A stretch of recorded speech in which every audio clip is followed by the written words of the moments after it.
the meeting's order. And before we begin, I will have the town manager announce the protocols. Thank you, Mr. Mayor. To begin, I ask everyone to ensure their phone is on silent. As a reminder, this meeting is being recorded and will be posted on the town YouTube.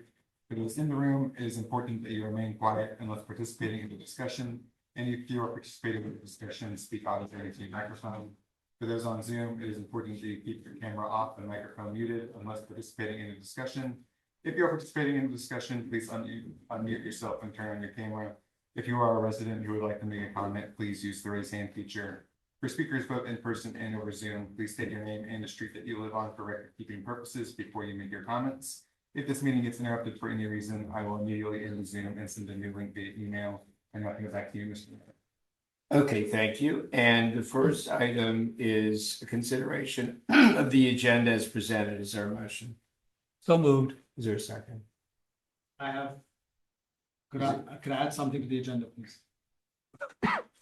So why don't you second it and then And you want to make an amendment? I second, but would like to add, could we get a report from the town manager, please, on the pool Oh, right. bridge and Right. pool fence construction status, as well as the update on the discussion we had regarding recreational camps at our last meeting. Thank you. Okay, so we're gonna add a manager's report and I think you already told him. So why don't you move it as amended? Well, is there further discussion? Hearing none, all those in favor? As amended, aye. Okay, excellent. Okay, we start with our public comment period. If any resident wishes to comment or have a question. We do have one. Come and say your name and your. I'm Matthew Fink from 4514 Dorset Avenue.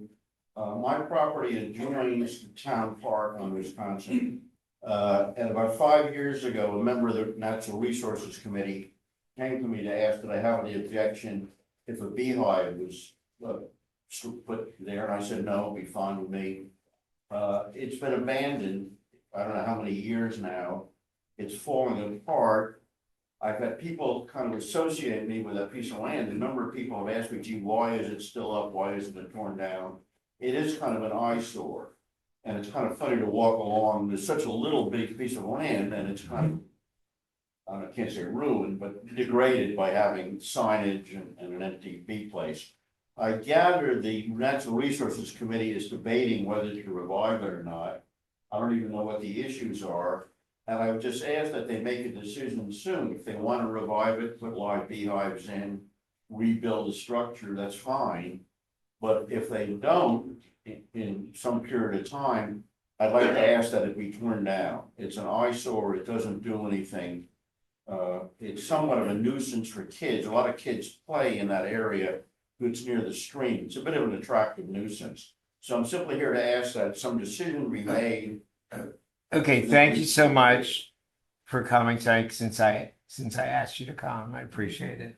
And I will Okay. give the town manager an opportunity to publicly announce where this stands, because there are other people that have asked the same question. So thank you so much. And he'll respond on where that stands. Thank you.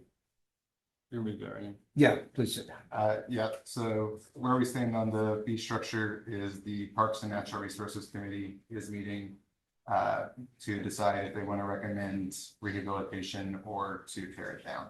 So once they meet, they'll bring their recommendation to the council for discussion. And hopefully people will go to that meeting. And I think Councilmember Khanna also had some input on that. Yes, no, just to add, the town is working with the Department of Maryland Natural Resources. The Natural Resource Department of the state of Maryland, I think, the Forest Service, to come up with a management plan for Lincoln Park. And I would assume that the question of an apiary there will be an integral part of that plan development. So hopefully all of this will come together quickly enough. Right, if I could add, the PNRC meeting, Parks and Natural Resources Committee meeting is on Wednesday, May the 6th. In the evening. Okay, excellent. Is there? Okay, thank you. The next item is consideration of the consent agenda. Is there a motion? So moved. Is there a second? Second. Your discussion. Hearing none, all those in favor? Aye. Thank you. The next item is consideration of the following private tree removal applications. 5505 Greystone, 5501 Surrey, and 4523 Dorset. Thank you, Mr. Dr. Fadner, our town arborist. First Street, 5501 Grace, or 5505 Grace, is a hemlock tree in the backyard. It's, has a sprout coming out of it, about 6 inches. The tree is 23 inches. It's very, has very sparse foliage and is in decline, will not revive, and I recommend removal. Do you want to do all three, or Okay? unless you think, have any of the, No, well, is there any there is one here, for Greystone? no, for Dorset. Okay, so why don't we do them individually then? So that's your report on Greystone, Yes. right? Council President Barr, do you have any questions? I have no questions. Council Member Kumar, No questions. Council Member Rovak, No questions. Councilor O'Connor. Are you taking them one by one? Yeah, do you have any questions on 5505 Greystone? No. And does any citizen wish to, the citizen indicated? Yeah. So, council, you prepared to make a motion on 5505? I approve the removal of the hemlock tree at 5505 Greystone Street. Okay, is there a second? Second. Is there discussion? Hearing none, all those in favor? Aye. Thank you. Dr. Fed, The second one's 5501 Surrey Street. It's a white oak, 34 inches in diameter. And it's been dying over the years. It's now 50% or more dead, and it's not going to revive. It's hazardous. I recommend removal. okay, thank you, Council President Barr, do you have any questions? I have no questions on this one. Councilor Kumar, No question. Councilor Rovak, No. Councilor O'Connor. Just one point. I think we had decided that we were not going to have a fee for removal of diseased or dead tree. Your report refers to a fee. Yeah, we got rid, maybe just a mistake. Oh, okay, I thought I got another. Yeah. So I'll take that off. Thank you. I'll redo that. Thank you. Okay, and I think a citizen wanted to comment. No, Not if it's 501. Okay, thank you. Council, are you prepared to make a motion? I move that we approve the removal of the white oak at 5501 Surrey Street.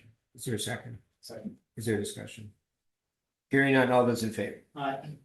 All those opposed? Okay, thank you. Okay, Dr. Feathers. And the third property is 4523 Dorset. And there are 2 Leland cypress, 7 Canadian hemlock, and 1 box elder. Most of the trees are in the backyard. They're all in pretty poor condition. The box elder is bleeding and has some decay at the base. I recommend removal of all 10 of these trees. Okay, thank you, Councilor Barr. Council President Barr, do you have any questions? Why 10 trees in this condition? Why are there 10 trees in this? It's, you know how people plant like well-behaved hemlocks and Leland cypress when they're Yeah. this tall and it looks great. And then These are all older, some of them, a couple of them are dead. The Leland cypress, they're both leaning to the house and there's nothing left of the foliage. All the Canadian hemlocks have very sparse foliage. all right, all right. Thank you, Councilor Kumar. No question. I thought the Yeah. same thing when they said 9 trees. Yeah. Oh my gosh. Yeah. But what you did over there, We see it. Okay. it's pretty pathetic. No question. Councilor Rovak, do you have any questions? Are they gonna replant any of these? The owner's here. Oh, Yeah, I mean, all So, hold on a second. Sorry. So we should have had the owner. So please identify yourself for the record. Yeah, Thank you. Michael Meyer with the others at 4523 Thank Dorset. you. Thank you. Yeah, you can. Are you guys gonna replant any trees? Yeah, we will replant. All these trees were in bad condition when we moved in, and that's just slowly kind of cleaning them up. So, Yeah, you know, they were, the past owners probably overplanted, et cetera. uh-huh, So, but we intend to put new trees in as well, yes. okay. Oh, I didn't realize that it was you. So Council President Barr, did you have any questions? I've already asked. Okay, did you have okay, No, I had the same question. okay. Thank you. So did you want to say anything else about That's the, okay. Is there any other citizen that wanted to? Yeah. Oh, come forward. Thank you. Ron, that's a quick question. It says he's having to pay $50 to take down a hazardous tree that's leading towards his house. No, No, We just discussed. Well, that was on the last one, but it was this Yeah, one. that was just. That's my mistake. Okay, just want to make sure I didn't see. Okay, thank you, and thank you for coming tonight. Council, you prepared to make a motion? yes, I approve the removal of the 10 trees listed. I won't go into the details at 4523 Dorset Avenue. Thank you, sir. Second. Is there discussion? Hearing none, all those in favor? Aye. All those opposed, thank you very much. Thank you. Thank you, Dr. Feather. The next item is consideration of the adoption of an ordinance to establish Town Charter Day. I'll let the town manager present. Yes, this ordinance was introduced at the March council meeting and would make April 5th specifically a town holiday celebrating the granting of our town charter from the state of Maryland. And that's what this. Right, it's just to memorialize it in our code. It's not, it doesn't require anything. Council President Barr, do you have any questions? I have no questions on this one. I see it's been revised after. Thank you for your recommendation. Council Member Kumar, do you have any questions? No question. Council Member Revin? Nope. Councilor Khan, do you have any questions? Okay, thank you. Does anyone wish to comment? No, Okay, thank Oh, you. it's 2026, by the way, at the end.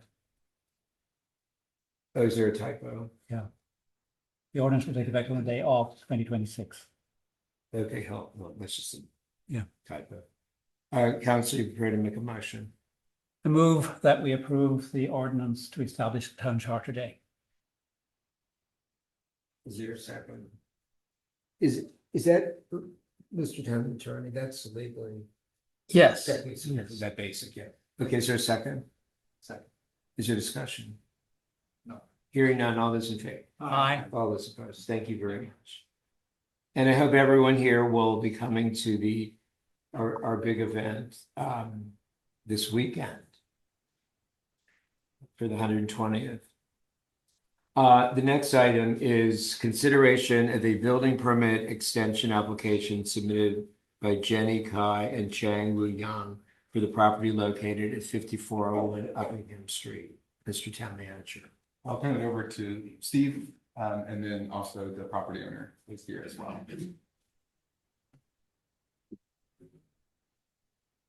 Hello. It's on. It's on. It's okay.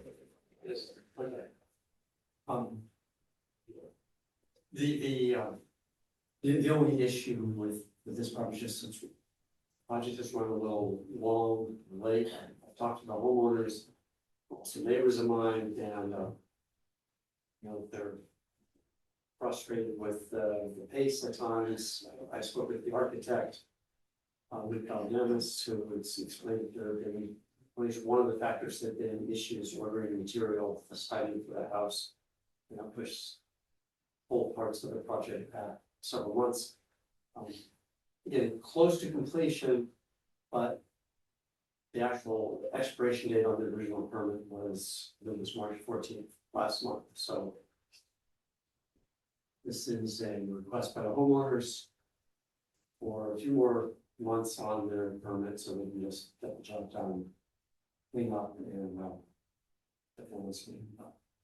And you're recommending that the extension. And I I have no issues or concerns with the request. I expect it will be completed shortly.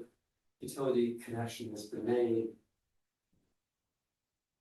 Almost done. Thank you for that.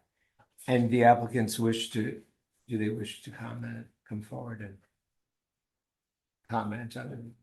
Please identify yourself and then. Hello, I'm resident of 5401 Opinion Street. My name is William Chang. Sorry about all the delays and, it's kind of at the entrance. It doesn't look very pleasing with all the construction going on, but we have all the materials. 54 helping. Yeah, we have all the construction materials now. Probably within a month or two, I think we should be finished. So thank you for the understanding. Thank you. Why don't you say that in case of, and I'm sorry that we have your name written wrong on here. Oh, it's okay. Okay, thank you. Council President Barr, do you have any questions? No, that was my question. They got all materials there, so there can't be any delays due to missing materials. So you're probably all right now, right? Okay. Hopefully. Okay. All right. Councilor Kumar, do you have any questions? No question. Councilor Rowe, No questions. Councilor Khan. No questions. Welcome to the town. Oh, thank you so much. Did anyone else want to comment on this? Nobody else? Okay, Councilor, you're ready to make a motion. Yes, I approve the extension requested at 5401 Uppingham. Is there a second? Second. Is there discussion? Hearing none, all those in favor? Aye. All those opposed. Thank you very much. Thank you. Thank you so much. So now we will turn to the hearing for the application of Brian Afnan for the property located 4803 Grantham Avenue. So we will begin. Today is April 6, 2026. This is a hearing before the Town Council of the Town of Somerset for the building permit application submitted by Brian Afnan for the property located at 4803 Grantham Avenue. The applicant is seeking to demolish the existing house and to construct a new house. The hearing will observe the following order. First, the Somerset Town staff will present their findings and submit for the record a report on the application under consideration. After that, the applicant will present their application and/or comment on the staff report. After that, the town council will have the opportunity to ask questions of the applicant and the staff relevant to the application in hand. Following that, other interested parties will have the opportunity to ask questions of the applicant or present comments to the council. We ask that residents be limited to one comment each and that they be limited to 2 minutes at a time. When you speak, please state your name and street before you make your comment. If you wish to speak on Zoom, the town manager will call on residents by listed name or the last 4 digits of the phone number if no name is provided. After that, if necessary, the applicant will have the opportunity for rebuttal testimony, after which the public comment period of the hearing shall be completed and the record closed. Finally, the council will deliberate and discuss among themselves the merits of the case, the findings of fact, and conclusions. The council may make a motion on a permit decision. If any opposition is presented, the town attorney will be asked to write a decision, and a permit shall not be issued before the expiration of 30 days to allow time for an appeal. If no opposition is presented, the town manager will be asked to issue a permit. We will now begin the hearing with the presentation of the town staff findings and reports. Mr. Town Manager. I'll turn it over to the permanent administrator. And before we go to Oh, yeah. Mr. Circo, Mr. Mayor, we Yes, just note for the record, I believe there have been 3 letters that have been submitted by residents. We have a letter from the Levines, a letter from Matt Morley and Joy Abel, and a letter from Robert Stumberg and Kathleen Kenyon. And then Ah. there's one other letter that's. There's one more. Yeah. And so you're announcing that they will be entered into the record. Yes, Mr. Mayor, and then There is one that- Behind residents. and then there's a PDF Oh, there's- presentation. Oh, okay. And then there's a letter from a group of residents. Christine Farley, Stephen Hademan, Jeff Mockler, Judy Engelberg, Marcy and Brian Frosch, Rochelle Ziedman, Nancy Sussman, Jim and Amy Rona, Blair Levin, and Patty Friedman. And Mr. Mayor, I note that it's 7:20 and this hearing is set on the agenda for 7:50. Can we just, Oh, do we, is it 7:50? Oh, yeah. can We we, have a 20-minute, leeway. So, we could start at, We have the 7:30. manager- The manager's report in these 10 minutes? Yeah. So what we'll do is but I do want to ask one question. So I assume that all of these letters have been provided to the applicant. Yes. Is that right? Okay, thank you. Okay, so in the meantime, for the next 9 minutes, we will give the town manager an opportunity to present a brief report on all the topics that Councilmember Khan had requested. So, first topic, the pool bridge. So the final, or hopefully final set of plans are currently being reviewed by the county. And as of April 1st, I was told by Dewberry that they're expecting the bridge plans to be approved by the county within 2 to 3 weeks.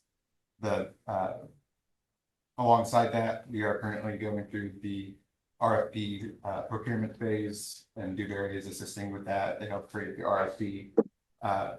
We cannot select a contractor until we actually have the permitted plans finalized. We can get right up to selecting a contractor, but before we can actually sign the contract, we have to have the permitted plans. And so right now, construction should begin in early May, and then will continue throughout May. It may continue into June, but the timber decking will be done before the pool opens. It's the other one that might go into late May and then June. And then the pool fence, we did get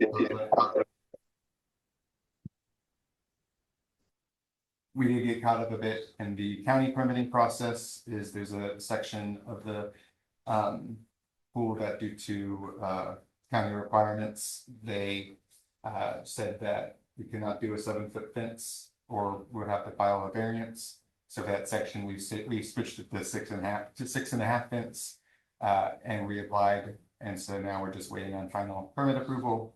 And then once that permit is approved, construction can begin immediately, and construction itself will take less than a week. They're estimating, if no issues happen, construction will take 2 days. And then for the recreational camps, it was discussed at the March work session, and my notes showed that the council wanted to deliberate more on the issue, and at the time did not want to adopt recreational rules. And so I've not taken further action on the recreation camps because of that. We're going to run through council ask questions. Did town attorney want to add anything about the camps? no, Mr. Mayor. Okay, thank you. Okay, is that all the issues you want? Those were the 3 issues. Yes. Okay, excellent. Council President Barr, do you have any questions? No, I've just got my fingers crossed, actually. But you have any other questions? I have no questions. Okay, thank you. Councilor Kumar, do you have any questions?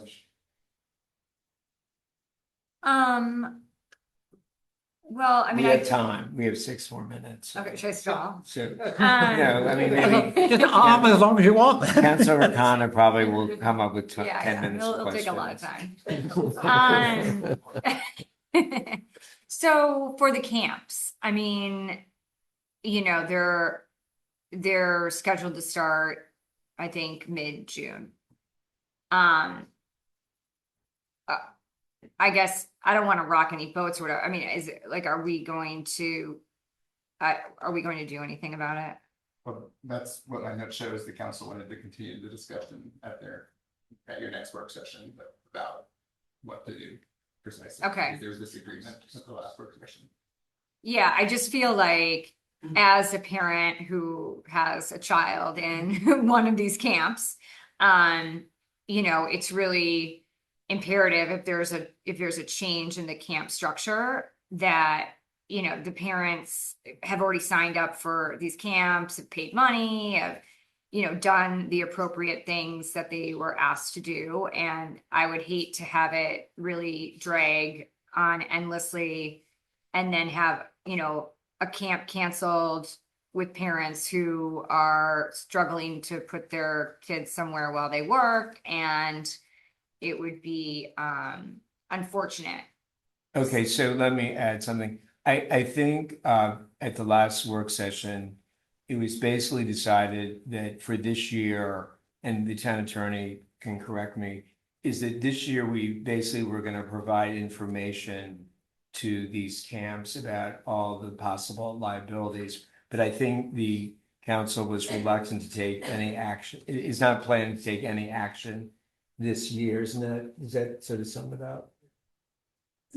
I do recall that being discussed, Mr. Mayor. I apologize, I don't recall an actual decision I being don't made, think- I don't think it's really on the table, that I don't think the council was, and maybe when we get to Council O'Connor, he can elaborate, but I think that it was basically decided that we were just gonna provide information about all the concerns that we had. Okay. And that in the future, it'll be addressed in a different way, so. Okay, Does yeah, that- because does that it's just answer? not fair for the parents. Yeah, I don't think, maybe to- when it's his turn, he'll. Yeah. Right, okay, which I think now it's your turn. Did you want to? Yes, please, yeah, Did thanks you want very to add much. about that? Did I get it Yeah. right, or I don't know?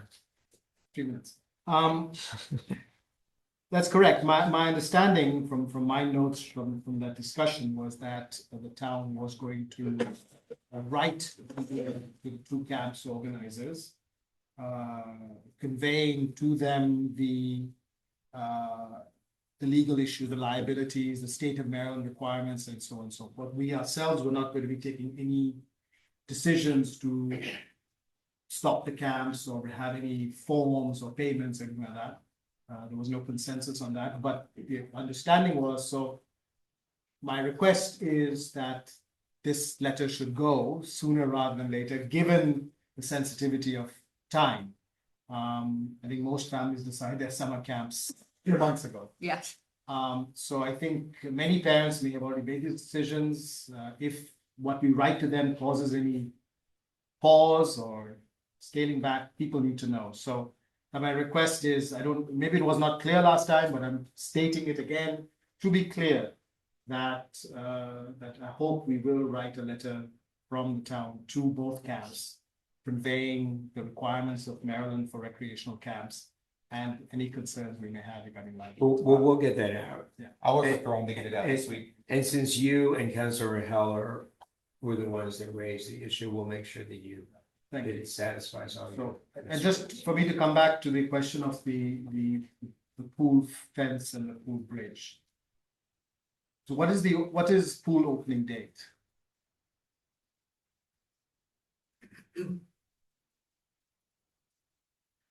It's like the 16th, right? Yeah. It's the 15th. The afternoon of the 15th. So can you just walk us through, okay, pool fence. Yeah, I mean, I think it's really too bad that we got stuck again with the county's concerns regarding variance and all of that, but it seems that what time frame will we get the pool fence permit? We should get it within either this week or next. Okay, so that should give us enough time, a week for construction, and that'll be done by the 15th.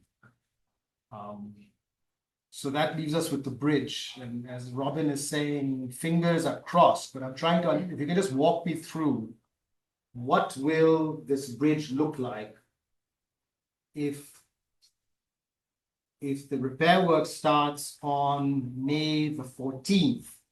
What will this bridge look like on the 15th? What are there going to be restrictions? Are there going to be The bridge will remain. access problems? The bridge will remain accessible throughout construction.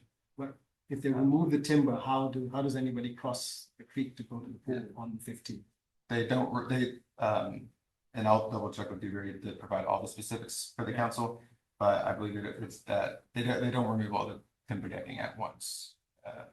They can do it what? Well, the So- timber decking is kind of like this, so if they remove some, there's going to be missing timber to cross. So I mean, I think we need to have, I think that Dewberry or somebody needs to provide a written report to the council on what Yeah. this plan is going to look like, what's the contingency? Correct. We have to buy a pontoon bridge, I don't know, I mean, the pool has to open on the 15th. Yeah, so given that it's Yeah. 7:30 and we don't have Dewberry here tonight, we will make sure that all of your questions are responded to this week and provide the answers provided to the council. Is that, Thank you, yes. does that satisfy? And that concludes your three. Yes. Okay, thank you very much. So now we will resume the hearing and I had turned it over to the staff. And are we recording? Yeah. Thank you. We will always. Good evening, folks. 4803 Grantham, the homeowner, Athman Properties, represented by Mr. Athman here, proposes to completely demolish the existing house and build a new house. As it is a complete demolition, this is what's referred to as infill development within Montgomery County. And that means there are certain county regulations that apply, and I'll capture that as we go through as an aside. Describe the evaluation criteria for the proposal. Before I get into that, I did want to just briefly describe it. I don't know if you can bring up the report or the pictures that was passed out to the council members. The existing house is a one-story contemporary on a sloping hill with a garage that's street level on the right side as you look at it. The proposed new house is roughly a similar contemporary design house, but it's 2 stories high, again with a street level garage on the right side. There's a fairly large lot for this section of Somerset, 11,836 square feet. With those infill development criteria, that means the new building coverage should be a maximum of 24.2% of the lot. The proposed house is 2,717 square feet, which means it has a lot coverage that would be 23%. So it is within or conforming to the county's code. The town of Somerset does not have any unique requirements or additional requirements on lot coverage. One aspect of new home construction that the council has asked me to look at, though, is the impervious coverage on the lot. So this is just for information, but in that regard, the proposed house, so we're talking impervious, we're talking the house plus the driveway plus walkways plus maybe a rear patio, whatever other elements there might be to the house are not just the building. So that impervious coverage is 4,585 square feet, which would be 38.7% of the lot. There is, just again, there's no criteria on this, just for information. So we look at the envelope of the house, and that's the terminology that I use to refer to the performance of the 3-dimensional structure of the house and how it conforms to setbacks, front, side, and rear, and vertical elevation. Just recently, the council, the town adopted a new code that is a little bit more stringent on the height than the county's code.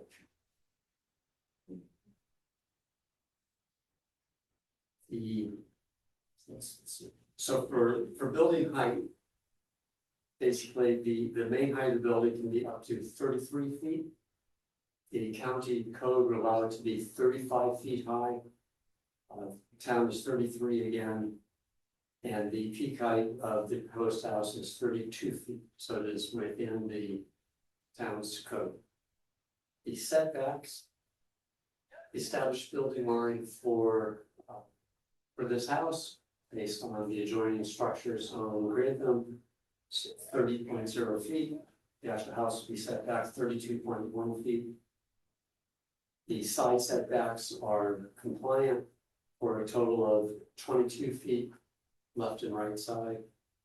Rear setback needs to be a minimum of 20 feet. They'd be providing 40.6 feet in the rear. There are no HVAC units in the setback. So overall, I found that the envelope of this house is in accordance with the town's code. The next major thing I looked at, very important to the town, is stormwater management. This is one of the unique characteristics of Somerset. It is often a challenge for builders because it is a very demanding code. Not only are we looking for stormwater management of all of the impervious structures, but we are looking for on-site infiltration of the water associated with a one-year storm event, which is, for instance, with the Maryland Stormwater Sign Manual, is a 2.6-inch storm, pretty significant. That is much more significant than the county code, the standard requirement, which varies a bit depending on unique characteristics of the site, but in general, translates to a rainfall about 1.8 inches. So the town, it's a very significant demand, and actually there were some issues with the initial submission from Athenian Construction, Athenian Properties, which worked back and forth with, and they increased their stormwater management plan. The plan that verified that the soil is appropriate for infiltration on site, and they developed a plan with a rain garden and 2 dry wells. In total, those systems would capture over 7,000 gallons of stormwater. It will be one of the largest systems to date in Somerset. And I say to date because we're looking at the draft plan for 4911 in Essex. I think that would be even larger. One thing to note about the storm management plan, I did mention the dry wells. Part of the Somerset code is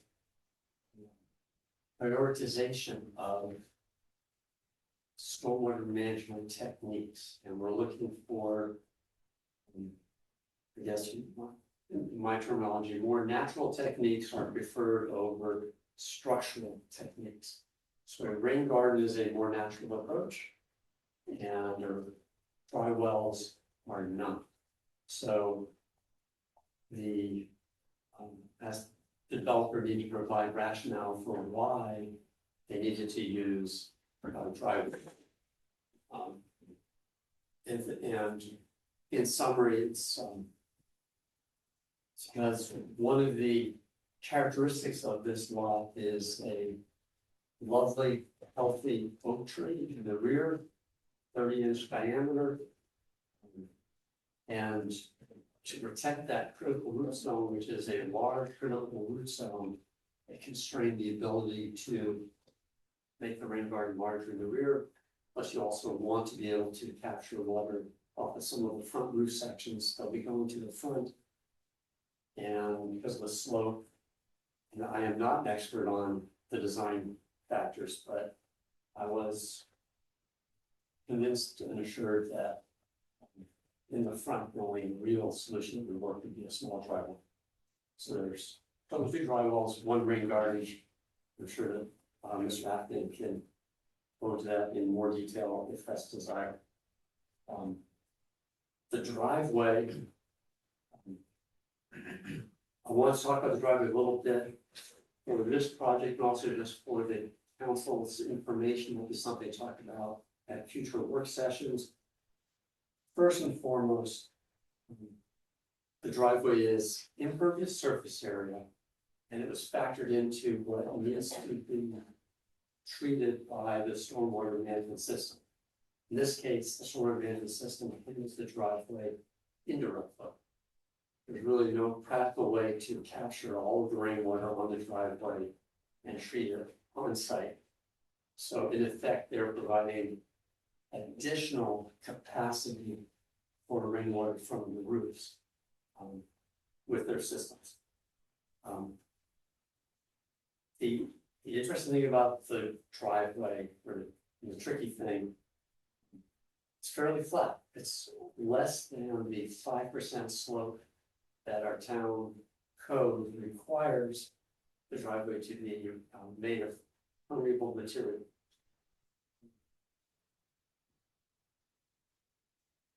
So you might ask, I asked, why not use permeable material for that driveway?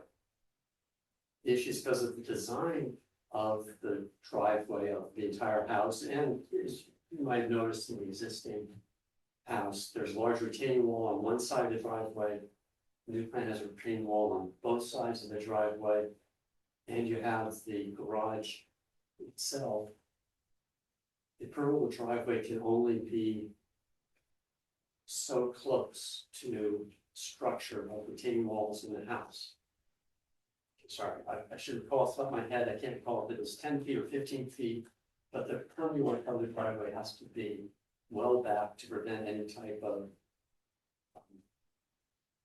water seeping into the soil and causing damage or weakening those structures.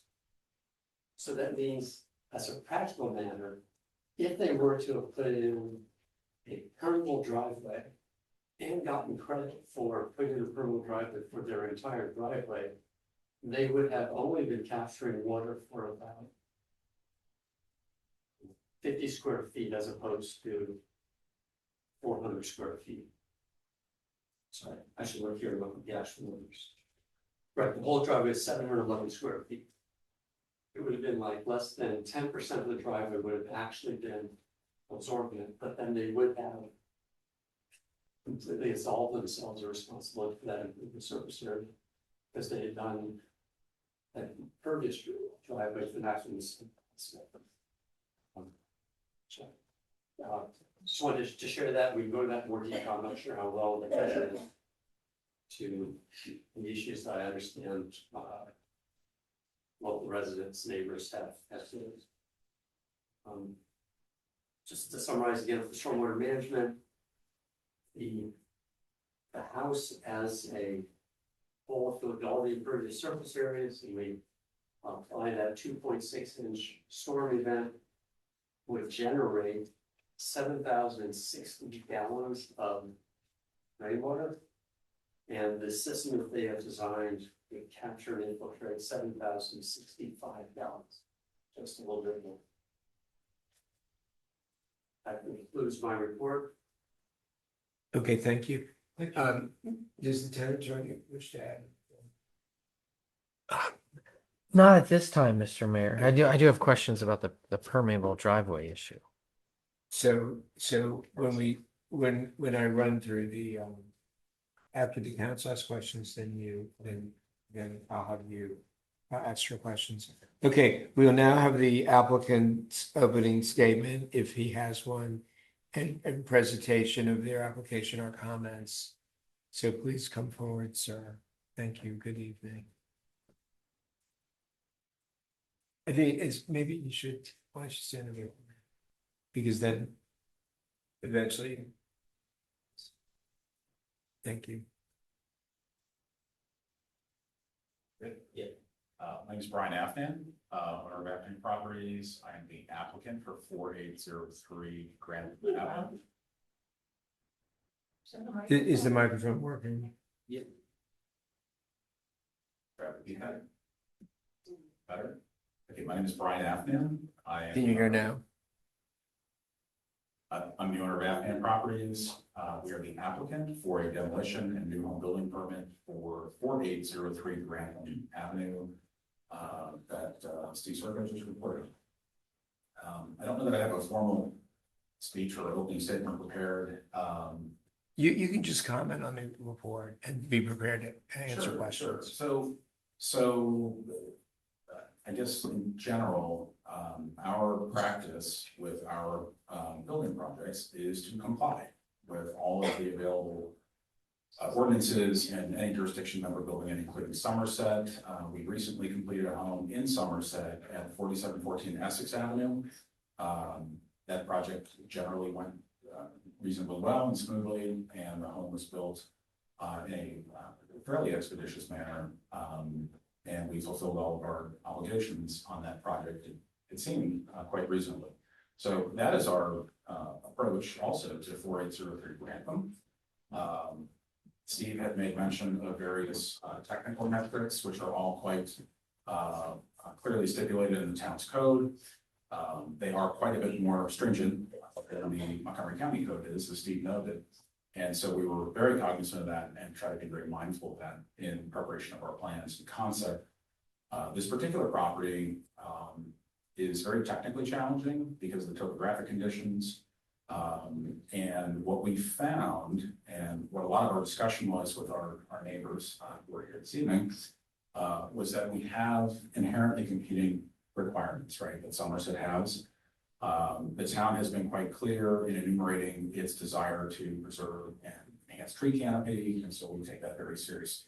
Really good, beautiful oak tree in the back left of the property, and we have been very mindful not to propose a project that would be a project that would degrade the cricket root system, as Steve noted. And so that's kind of a fixed constraint right in the back left. The other constraint, of course, is stormwater management. And Steve and I had quite a bit of discussion about this. And this also involved our engineer, a design engineer. We had misinterpreted one of the provisions for drainage Steve caught in our calculations.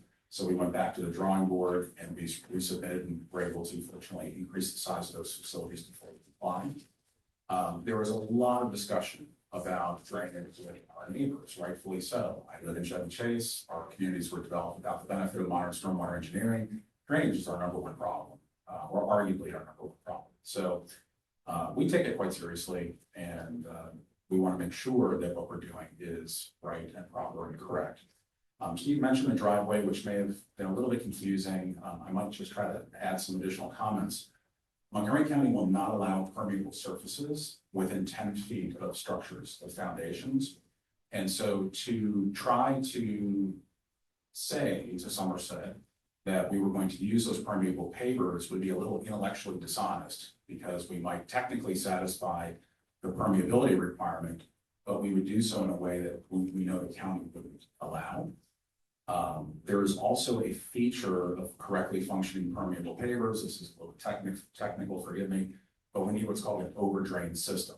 In order for permeable pavers not to be completely overwhelmed and cease their proper function, there has to be some sort of hydrostatic relief under those pavers.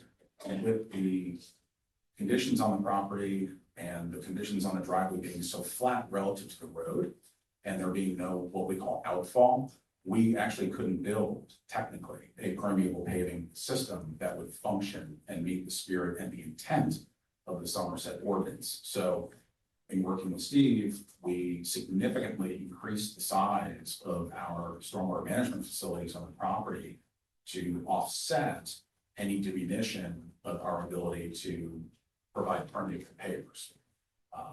So I don't know if that makes a whole lot of sense, but it is a little bit counterintuitive when you first think about it, but we didn't want to just try to meet the letter of the ordinance. We wanted to try to meet the intent of the ordinance, which is really to provide very robust storm drainage performance. So we think we're there. All of the calculations check out. With regard to the height of the home, Steve's report is correct. We're building a 2-story home. That's what we proposed, and the home that's there is 1. So it is fundamentally a larger, taller, more substantial structure based on the correspondence that the town has received, which I received today from BJ, thank you, and all the discussions I've had with my neighbors. That is just a fundamental fact. There is no disputing the fact that we are building a 2-story home where there is presently 1, and that's raised some concerns. There are many, many reasons why, some of which we've discussed at length with some of our friends and neighbors, some of which we've included in correspondences with Steve.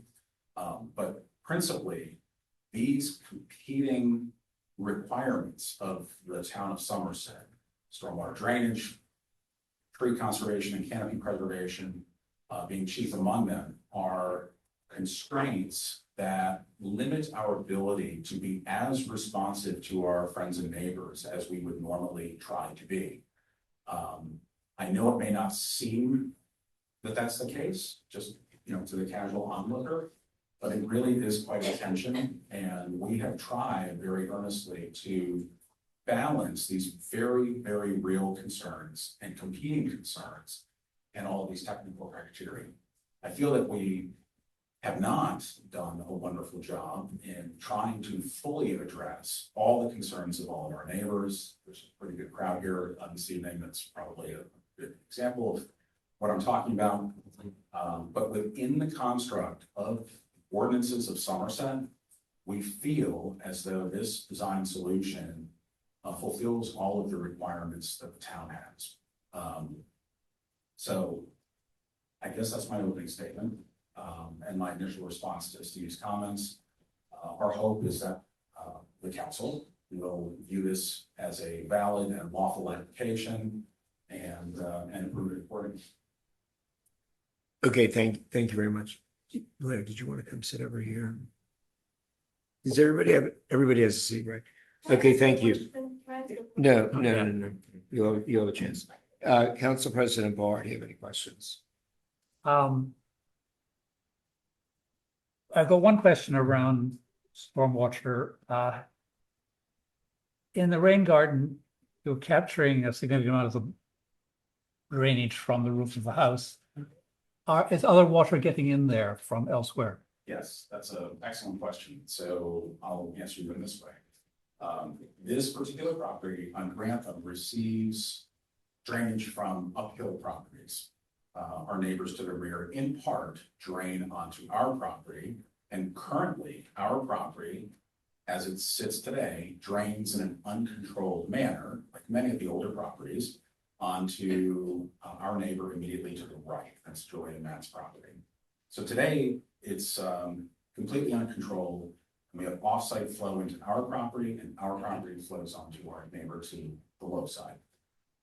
The facility in the back, which is extremely large, it's essentially a stormwater management pond that you would see for a small subdivision.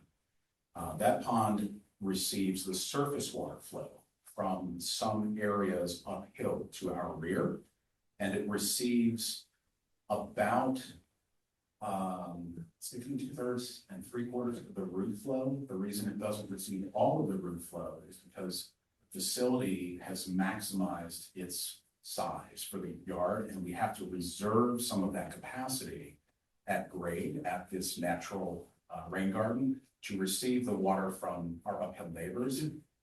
So that's why we had no other recourse than to utilize a dry well to receive a small portion of the roof in the backyard while staying out of that critical root zone for that beautiful oak tree that I love. That's my only question. Okay, thank you, Councilor Kumar. Yeah, I have, thank you for that, and thank you, Steve, for your report, and thank you to being here and all the neighbors being here. I have 3 questions. One is, starting with the stormwater management piece, it really did strike me that the rain garden is meant to capture close to 5,000 gallons of water. And you just described that being sort of a facility suited for a subdivision. So my concern is, how do we build confidence that it's actually going to deliver on that? And then, because of its extraordinary nature, and not to be troublesome, I'm just trying to actually just wrap my mind around it. And then, sort of what's the life of something like this over time, and how does one actually maintain something so extraordinary over time?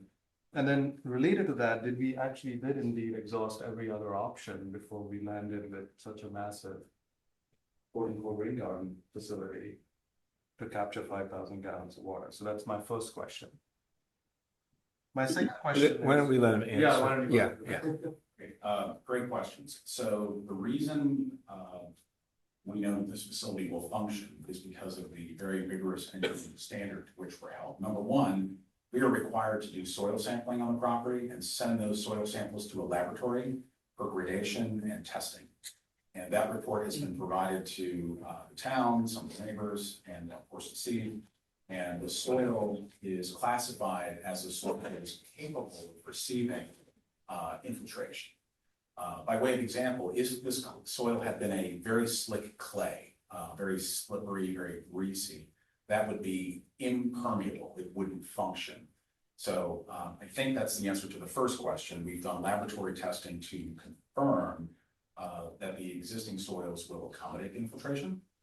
The second part of that response is that the profile, the cross-section profile of the stormwater facility is a prescriptive profile that has been approved and designed with the state engineering manual and is designed to accommodate this phenomenon of infiltration. We basically excavate and we put this prescriptive media into the facility, which in layman's terms is a very light, fluffy soil that is designed to percolate in a very sponge-like way. So that's how we know it's going to function. We've done the testing. We are complying with the state design manual for that type of facility. As to the lifespan and the long-term maintenance, these are excellent questions. The property that we recently built on Essex was, I believe, the first, EJ can correct me if I'm wrong, was the first property for which the town of Somerset required an easement be granted for the town to basically police and enforce the integrity of that facility. This is in addition to that similar type of easement that Montgomery County requires. Remember, we have town of Somerset requirements and then we have Montgomery County requirements. So we have a double layer, and both jurisdictions have unconditional right to inspect and cause the homeowner to maintain that facility and not modify that facility or destroy that facility. In other words, if somebody purchases a home with that type of facility in it, they can't just get rid of it or bury it or put a swimming pool or pave over it. That is impermissible and unlawful to do. The lifespan of the facility with correct maintenance is designed from an engineering perspective to be indefinite, barring some sort of unforeseen damage. So I think that's, to my knowledge, the answer. I don't know if Steve has anything to add. Steve, anything you want to add? Just briefly on the agreement, so now in Somerset, we have several years worth of new properties where the owners have been required to sign a stormwater drainage inspection and maintenance agreement that goes with the county land records. It lasts in perpetuity, and it requires the homeowner to have independent inspections on a 3-year basis. And it just, as Mr. Hamlin explained, it gives the town the right to own the property and check if for whatever reason they think something's not being done and there's been an issue, but it should be taken care of. Second question. Yes. I appreciate the effort to protect the large tree in the back, but apparently there are multiple trees being removed. Could you remind us how many trees are being removed? And what's the quick follow-up on it? What's the sort of reforestation and replanting plan and kind of the design and reforestation logic? And that's also something Colbert could comment on as well. Tolbert could comment on that. Yeah, great segue. I was going to refer you to Tolbert's tree preservation plan and the reforestation plans. So there's, because of the development of the rain garden and the grading in the back, there's quite a few trees that need to be removed in the back because of the grading. And what they've designed is the, I guess the northwest corner of the property is going to be untouched, and that's where some of the larger trees are. There is one large tree right where the rain garden is. It's a tulip poplar. It's a 59-inch twin trunk tulip poplar. It's split in the middle and there's decay at the base. So the tree is considered hazardous. The rest of the trees are There's flowering cherry, American holly, crepe myrtle, two mulberries, another flowering cherry, a small black gum, and a flowering cherry. Those are all in the grading or the house footprint. So you can't conserve those with the plan that's there. And Dr. Feather, could you comment on their sizes? Other than the tulip Yeah, poplar, the you, tulip poplar is the largest one. After that, the largest is the 12-inch multi-stem crepe myrtle and an 11-inch holly. The rest are all 6 to 9 inches. So they're smaller trees in the back. The tulip poplar is the largest. Then the reforestation plan, he has a landscape plan. I think he discussed it with the neighbors, and it fulfills the reforestation plan with the number of trees in place. Could you give us a quick summary of that? Yeah, Dr. Feather, I didn't realize you had a separate report. I'm sorry that you didn't present with. Oh, I felt guilty. Okay, so why don't you give your complete report, and then I have to have President Barr have an opportunity to ask if he have any questions. So why don't you give the report, your full report? He has, they decided on, what we have for reforestation is the, 2 canopy trees, 7 ornamental trees, or ornamental or evergreen trees. So he's proposed to plant 3 black gums, which are canopy trees.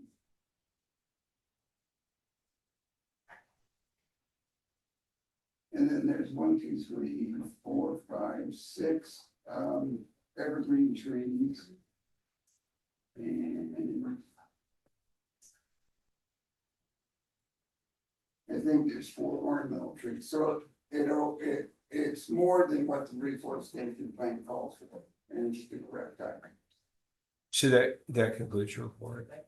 And then I have a tree protection plan that protects the trees in the corner of the neighbor's trees. well, So can you continue that? Complete that, then Councilor Lamar can ask his questions, and then. And the tree protection plan protects the street trees as well as the neighbor's trees and the 3 large trees in the back northwest corner. So how many trees removed and how many trees planted? 9 and 9, is that right, Nine, Dr. and Feather? 2 canopy in the 9 planted, Yeah. correct? Yeah. Or 2 in addition to the 9, Yeah. which one? You gonna grade him? So it's, the report is page 7 of item number 6 in the meeting packet. Yeah, it's clear that 9 trees are coming down. Hold on. Councilor.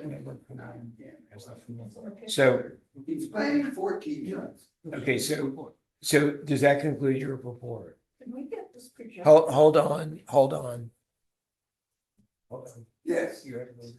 So that completes your report. Okay. Now, did you have any, you had some more questions? Last Yeah, question. go ahead. Oh, yeah, good. Thank you for your patience. Thank you. so much. Yeah, they will. This is a trickier question. We received feedback from the neighbors. And pretty consistently, almost all the neighbors coalesced around one kind of common set of concerns, which is sort of the enjoyment of the street and the enjoyment of their sort of life in the street. This is across 10, 12 neighbors. The sort of mass and scale of the property being proposed. Questions about whether it alters the neighborhood character. I just wanted to make sure you had a chance to kind of address and respond to that. You covered it briefly in your opening statement, but if you can more directly address that, I would be grateful. Absolutely. Just to tie off a little bit on Dr. Fetter's report, we're planting 14 trees on a removal of 9.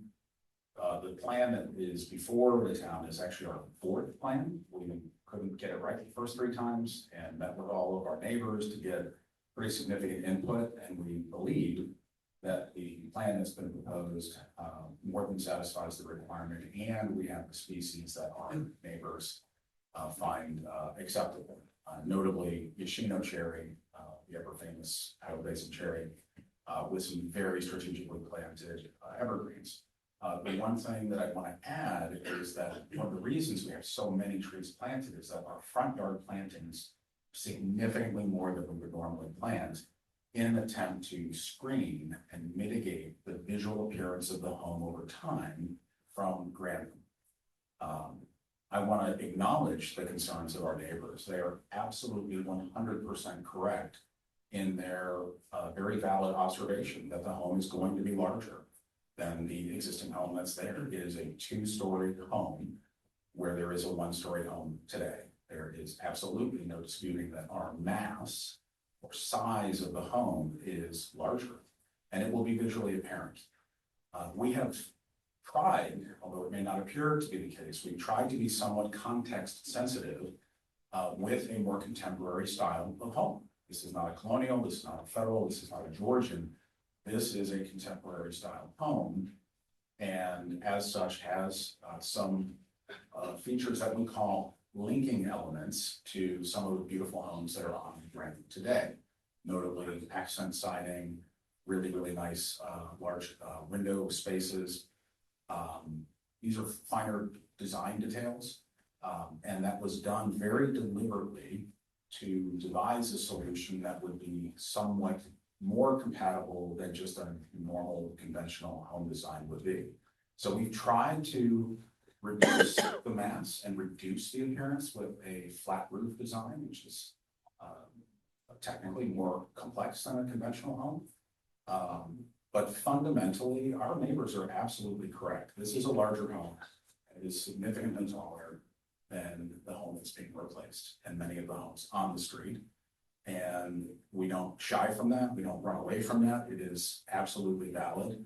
But we have tried in good faith to augment our planting, augment our design in such a way that we think over time, the home will not appear to be so different than the prevailing home styles on the street today. Thank you. Okay, you have a question. So, Council President Barr, did you have any questions about the tree, Dr. Feather's report? I have no questions about Dr. Feather's Okay, report. okay, thank you. Councilor Rovak, your turn. I was just curious as to what you said about the Somerset Code being so difficult that like it's preventing you from being more, you said doing different things to kind of accommodate neighbors. What would you be doing differently to accommodate neighbors that Somerset doesn't allow? That's a great question. So we built on this type of property before that has a really high backyard and a low front yard. And wherever possible, we try to reduce the mass or the perceived mass from the street by dropping the roof line as low as we can. So commonly people would refer to that in this area as a Cape Cod or a bungalow. And in fact, with one of our neighbors, he did an amazing job of doing a PowerPoint overlay, and I was completely blown away. I was like, wow, this is impressive. We looked at that, and had we had the flexibility to provide for a much deeper home design, we most likely would have pursued that style of home. The issue we have is there's only one place that the water can go, and it's downhill. And downhill is generally the right side of the property, and the front of the property is so steep that the county will not approve from an engineering perspective these really important drain facilities, stormwater facilities. So that meant that the back right corner was quite literally the only place we could put this facility, and it had to be of such a size and composition that it severely constrained our ability to make the home deeper so that we could lay back the second floor substantially under a peaked roof. To be clear, the roof would have been much taller had we gone with a slope style, like a bungalow or a Cape Cod, but the perception of the size of that roof from the street to most people would be more minimized. So we looked at that, and we had diagrammed it out with our architect. She's an award-winning architect here in Bethesda. She's excellent. And we found that we just couldn't make it work. So the first answer, I think, to your question, council member, is the magnitude of the stormwater facility, the sizing, and the typology, this very strong codified preference for a natural type of facility as opposed to a structural facility, it's less efficient. It just takes up a lot more space. If we had used a more vigorous structural solution, the footprint could have been shrunk. But that would have been in deviation from the code, which says, hey, we really want this more natural facility. So I mentioned earlier this tension in some of the requirements, and that was chief among them. So we could only put the water in one space. Town has a very strong, clear preference for this, quite frankly, more natural facility. And so that's why we wound up with that. That's the first response. The second response is tree conservation, canopy conservation is a big deal in Somerset. We saw the first part of the meeting with several approvals. Somerset takes its trees very seriously. Where I am in section 3, we now have a new ordinance that's modeled off of yours, just passed. Ron is familiar with that. It's the same, and we care about trees. And that oak tree on the back left of our property and one on our neighbor's property, which is almost a twin, it's just a few feet away, is beautiful. It's healthy, it's vibrant, there's nothing wrong with it, it has no vines, it's amazing. And so we were very mindful about staying away from that root zone as much as possible. And the reason we couldn't push the house much deeper into the ground is the deeper we push the house in the ground, the more we'd have to dig in the backyard to make a transition for grading or retaining wall, which is inherently disruptive to root systems. So those are the two principal criteria. We just didn't have enough depth to have a functional plan for a home that could fit the second floor under a bungalow style roof. But I mean, if you shrank the house, then you wouldn't need to cover as much water. And so then could you then shrink the infiltration system because the house then isn't going to be putting through that much water? So there is a direct correlation between the impervious surface on the home and the size of those facilities. So in concept, yes, if you reduce the impervious, which is in part the size of the home, yes, that facility could be smaller.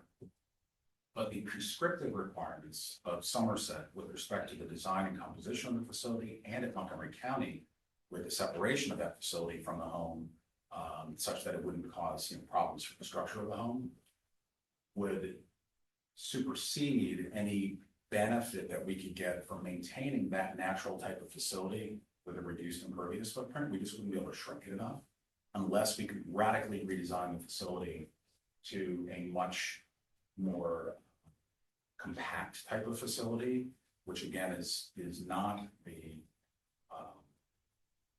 desirable facility pursuant to Somerset's code. And to further augment the answer, yes, if you shrunk the house, the entire footprint of the house enough, could you reduce the facilities enough possibly to make a dent? Maybe, except when we looked at this initially, the room sizes, the bedroom counts, the bathrooms, the elevator that we want to put in the home, just get completely destroyed, and it doesn't result in a functional programmatic plan. Yeah. And that may be different for different people. I get that. I mean, I don't think every house has to have an elevator, but, you know, I mean, they're design choices. Absolutely. So it struck me as odd that, you know, you would say it was our code that prevents you from, you know, altering the plan to make it be more palatable to the neighbors. When it's really, I mean, it's a combo of everything, right? It's not just there's no our question. code. I mean, it's size, because it has to have an elevator. There is no question that the programmatic design of the home is contributing to the size of the home, including the elevator and the bedrooms and so forth. But it is one element that makes it, with the Somerset code, difficult to modify the home in such a way that we could build it in a bungalow style. It's quite limiting. When you build a bungalow style, there's a really big slope across the front. And what it does is it cuts off the entire front of the house and it drops under a slope. So you lose, depending on the slope and the pitch, you'll lose at least 10 feet off the front of the house. And all the bedrooms on the front of the house are like 10 to 12 feet wide. So we would basically eliminate the entire front half of the house for functional use. Okay. And then, so can you just let me know again, why can you guys not do a permeable driveway? So it's a great question. The reason is that when you are near a structure like a retaining wall or a house, Montgomery County will disallow the introduction of additional water because it could compromise and undermine the structure of the home. So there's a retaining wall on the left side, which largely is quite similar to the wall that's there now in Deborah's old house. And the retaining wall on the right side is a good bit longer than the little small rubble wall that's there now, because we have to convey the water safely all the way out to Grantham. We need to create a channel to do that. Those are structures that have footings under the ground, and if it gets too much water in it, you can get freeze thaw cycle, and you can actually break the wall. So, and then the garage, of course, is the front structure of the home. So the Montgomery County Department of Permitting Services will look at that and say, hey, sorry, we won't approve that. So that's just a function of the physical characteristics of the property and the driveway, like the current driveway being set kind of deep in the ground. So when we worked on this with Steve, we said, okay, we have that issue, but then we also have the issue of the inability to relieve the water that tries to like percolate down through the pavers. There's no place for the water to run to because we're already really low at the street. If this were a walkout basement, like the lot sloped off in the back, then in theory we could do that because we would have a place to run the water, but we don't have that opportunity here. So in working with Steve, his feedback was that the code says, okay, if you can't do that, we're not going to let you off the hook in Somerset. You have to upsize your facilities to mitigate and offset on the balance of the property, which is part of the revision work that Steve caught on our engineer's calculations, and which were correct. Eagle Eye Steve. Okay, I don't have any further questions. Okay, thank you, Councilor Khanna. Yes, thanks very much. Yeah, I have a number of questions. Maybe I'll just go one by one so we could. So could you just clarify what is the net increase in impervious surface? I think Steve, your table there showed it's 38.something% now. What was it? What is it currently? How much is the increase?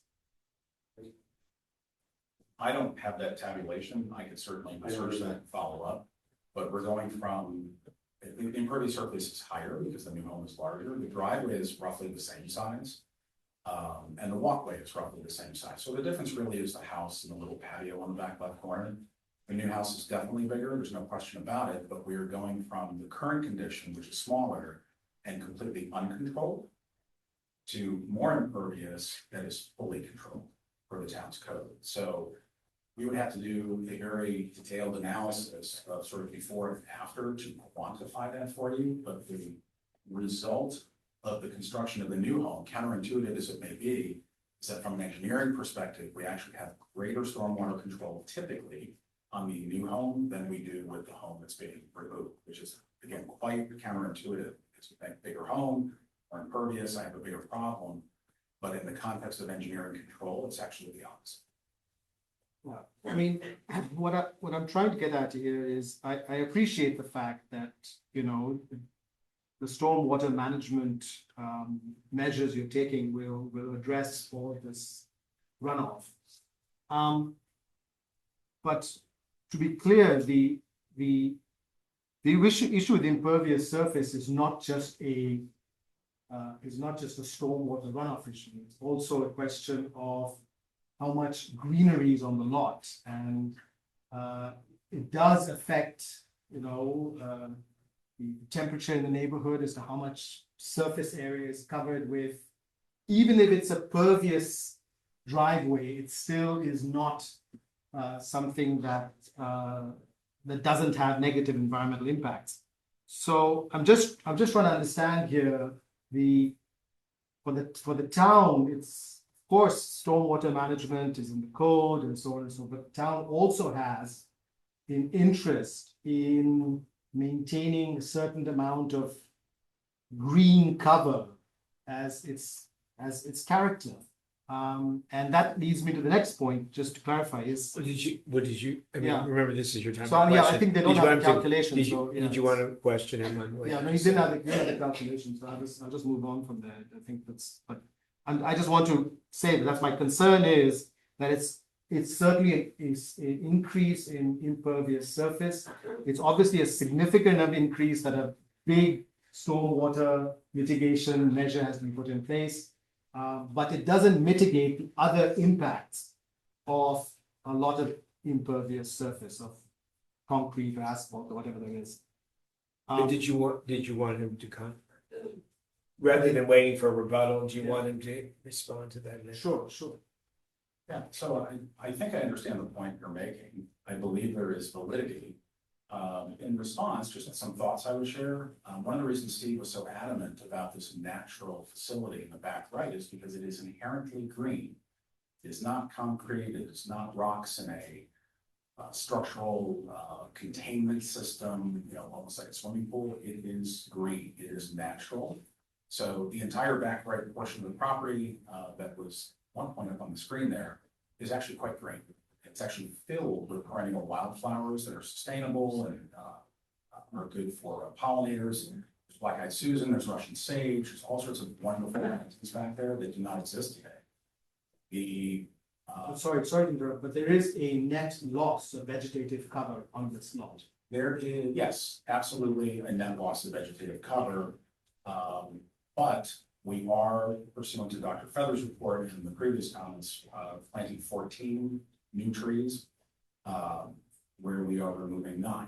So that was part of the overall sort of holistic approach to trying to balance these various factors.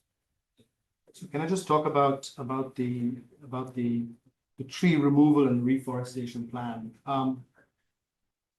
So in the drawing there showing the trees that are going to be removed, it's, I think like 5 of the trees are being removed because it says they're within grading footprint for drainage. What does this mean? So there is a practice when you construct a home to ensure that we have a condition called positive drainage away from the foundation. In layman's terms, it means that the ground has to slope away from the home. In many established older communities, the grading that was performed many years ago was inadequate and is no longer compliant with current code requirements. So you have to just logically slope the land away from the home to what we call a swale, which is a gentle depression in the ground that conveys water in a desired engineering direction. So when we construct the new home, there is a requirement for safety that we dig the hole a little bit larger than the foundation so that the workers have room to safely work around the foundation without risk of collapse and other hazardous conditions. That's called the overdig, and that contributes to disturbance of the soil. So I believe when Dr. Feather is issuing his typical reports for additions in new homes and so forth, he's very careful to cite the grading, which is an area that exceeds the footprint of the home, which from a practical matter will heavily disturb the trees that are there. So the grading around this home generally is the house foundation plus about 10 feet at a minimum. And then the question, council member, is how we tie into the existing grade that we're seeking to preserve, which is all the neighbor properties. In our case, the really big tree root zone in the back left corner. We want to minimize that disturbance. So that's the grading disturbance area. It's the area overdig of the foundation and the area that has to be reshaped to ensure correct drainage. Thank you, that's very helpful. So on the question of the reforestation plan, maybe this is a question better directed at Tolbert. But we've talked about, Steve talked about, how we ensure inspection for maintenance of the stormwater management systems. But I don't think we have anything to ensure that the trees that are planted are properly cared for, nurtured, maintained, and if 3 years from now 7 of those 14 trees have died, well, you've got your permit, you're out of the picture, the new owners have no responsibility, but the town is poorer trees. So I guess one question I do have is whether that is something that we need to address in an application like this where so many trees are coming down. What do we do with respect to the medium term? I mean, obviously, no one can talk about. It's 30, also 40 a years. question for the town attorney. Right. So Yeah. maybe Dr. Feather can comment and the town attorney.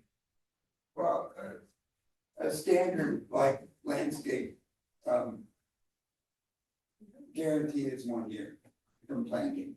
Like if you called a company to come and plant a tree, the standard warranty is 1 year. Of course, they won't warranty it if you don't water properly or have them water. So, there are some extended warranties, 2 years. Not much more than that. Commercially. So that's something that could be put in the. Yeah, in Mr. Town Attorney, how, you want to talk about how we've addressed that in the past?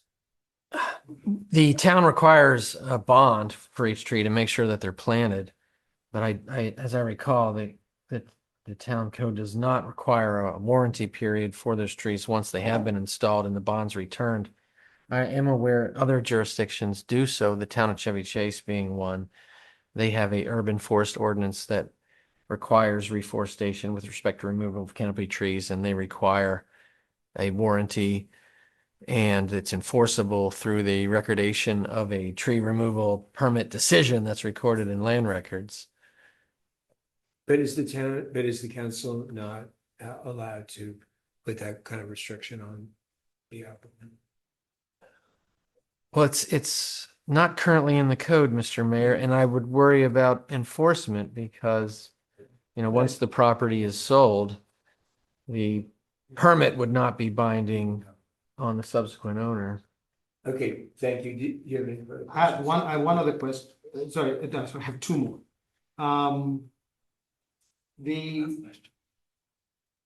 One of the public comment submissions has a picture of the house, but it's not in your application package. So is it accurate depiction of what you're planning? Because we don't seem to have a drawing of the proposed house in the package.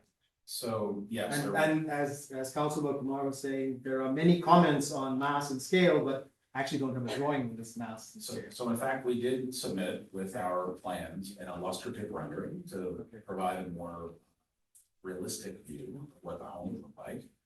It is an artistic rendering, so it's not done in what's called a hardline fashion, but we have submitted hardline blueprints that show quite clearly what the home is going to look like. I am aware of a submission that was received, I believe today, from a resident where there were some graphics provided and a very, very excellent attempt was made to try to augment our illustrative submission with additional illustrations of what the home might look like from the street. I've not had a lot of time to study it. It's a very impressive submission. I can't speak as to the accuracy of the scale. And there is one image that I was kind of confused by. It's a duplex contemporary structure that is not part of our application. I don't know where that came from. I tried to check the exhibit list in this written testimony and I couldn't quite track it, so I'm not quite sure if that's applicable. But the graphics that were received, in fact, were not submitted by our firm. I believe that was testimony from a neighbor. Okay, thank you. So just to clarify, is it possible to put it on the screen, this drawing that you have submitted, so that the council can look at it with all the Okay, residents, so we're all on the yes, same that's page? right. The town manager's plan. Okay. Okay, so I'm gonna run through the council again for question. Can I just ask a question? Am I allowed to ask Steve questions now? We're gonna run through the council again. Yes, you can. And so this is Okay. the time to ask Steve. I'm gonna run through the whole council again. Okay, not me. Got So you get a chance, but you're done for now, right? I'm done for now. And then after this, Mr. Town Attorney, then you can ask your question. Thank you, Mr. Mayor. Okay, Council President Barr has. Yeah, I have a couple of points. First of all, on trees, we do have a section, a chapter on Well, trees in the town No, code. it's your time to ask questions. That's, Okay, this will be a question in the end when I come up well, with it. why don't you ask, why don't you ask? the All right, town so attorney? is this relevant to the discussion that we have section F in the chapter on 182.8 in permit conditions for trees, where Sorry, can you clarify where you are in code? it's the chapter on trees, which So is he's asking a 182, question of the town attorney. chapter 182 in the code. And we have replanting of trees, and we may impose a condition of permit approval, and which will require a bond or check to the town, and the applicant's sole expense is responsible for maintenance and replacement of all replanting trees, including in the approved replanting plan for a period of 2 years. Okay, so let's let the town attorney respond to that. What section is that? It's Councilmember? 180, chapter 182, section 182.8, permit conditions, F3. F.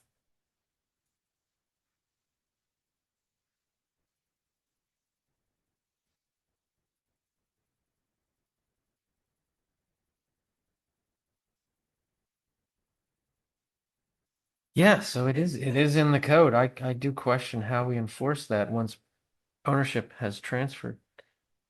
Well, that, when they get to discussion, you We can, can yeah. we can do Did, that. did you have another question? Yeah, I did. And that gets back to stormwater. I'm sorry. Who is this to? It's to the owner. Okay, yeah. As I read your plan, you are just and no more managing all the water that the impervious surface in the home is generating through your 2 dry wells and rain garden. But there is additional water coming in from, you mentioned it. So are you really capturing all water? We were required as part of our calculations and design of the system to account for the drainage that is not just generated from the property itself, but the offsite condition as well. That our code doesn't require that, Steve.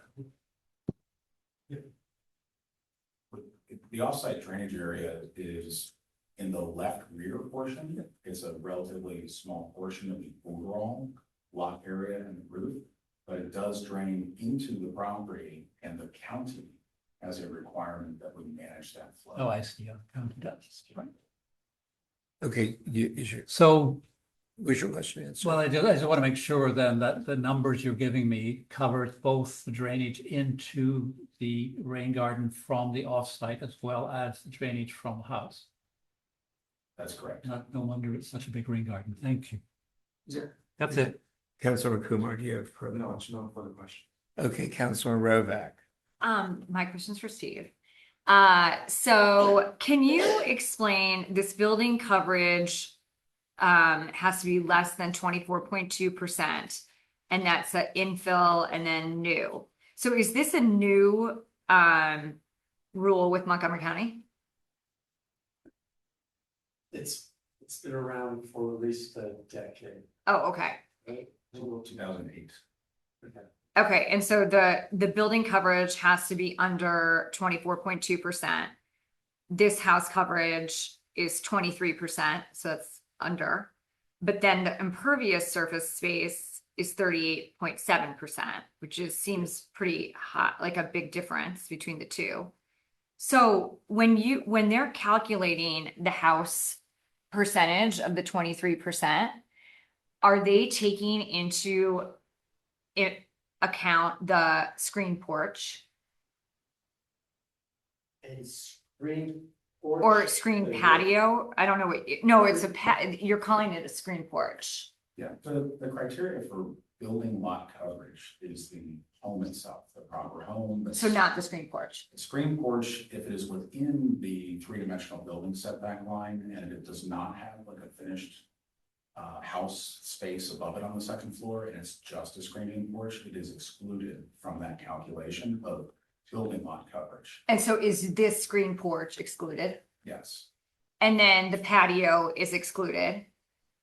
Yes, the criteria of building lot coverage is for the principal home above grade that has conditioned space on both levels, just in very simple terms.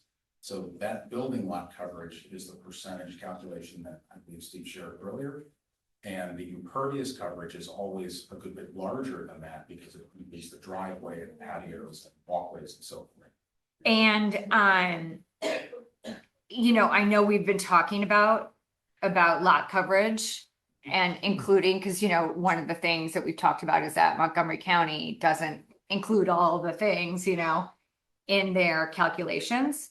So how does that 38.7% compare to like some of the houses that we've been looking at? Do you have any reference? We're just starting to collect information for the town. I say that roughly this is comparable to other controlled developments. Uh-huh. But the idea, but there is no criteria. But the town could decide to develop such a criteria. I know that another unit I work with, section 5 of the Village of Cheddar Chase, they have a criteria of 35% vegetative surface area in front yard, and minimum non-vegetative of 35%. So at least 65% has to be vegetative. So it's certainly something the town can look at. Yeah, it just because I just saw that patio and it like jar or screen porch. And that's not included in the house size for sure. And then can you explain, like, so I have a picture here of the existing house right here. So is this hill is going to be gone? That hill is gonna be more smooth. It's gonna be less bullnose at the top. But that hill. Speaking of I'm mics, sorry. because there are people on. Oh, sorry. I'm sorry. So, council member is showing a photo of the existing home on the property, which has a really big hill on the front left side with a really steep slope. And she asked if that was going to remain. And our proposed plan, because we have to tie into all of the existing topography grades on the perimeter and at the street, and transition up to the house, our front yard is still gonna have a bit of a hill like that. It just will have a slightly different contour that's a little bit less bull-nosed at the top and a little bit more linear in its delineation. But we have to transition the grade up to the front of the new house. So on the screen here, if you look at this black and white drawing, this is the hardline drawing I was mentioning a little bit earlier. This is part of our application. The left side of that home is generally in the same position as the front left of the existing home that we bought from Deborah. And so when they do the height calculations, are they taking the height calculation from the street, this driveway, all the way up, or where does the height calculation start from?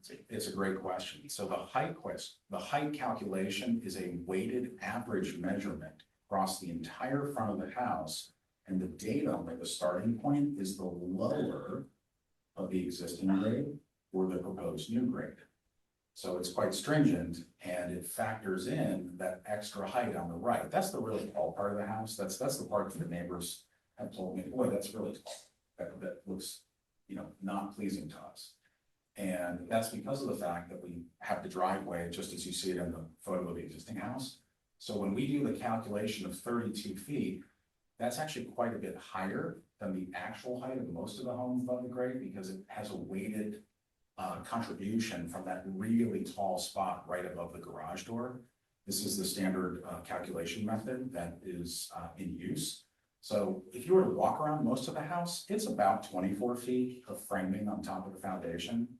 It's really not 32 feet, but when we comply with the zoning ordinance of both Somerset and the Montgomery County Department of Permitting Services, we must account for that area where it's a little bit higher. So that pushes our calculation up.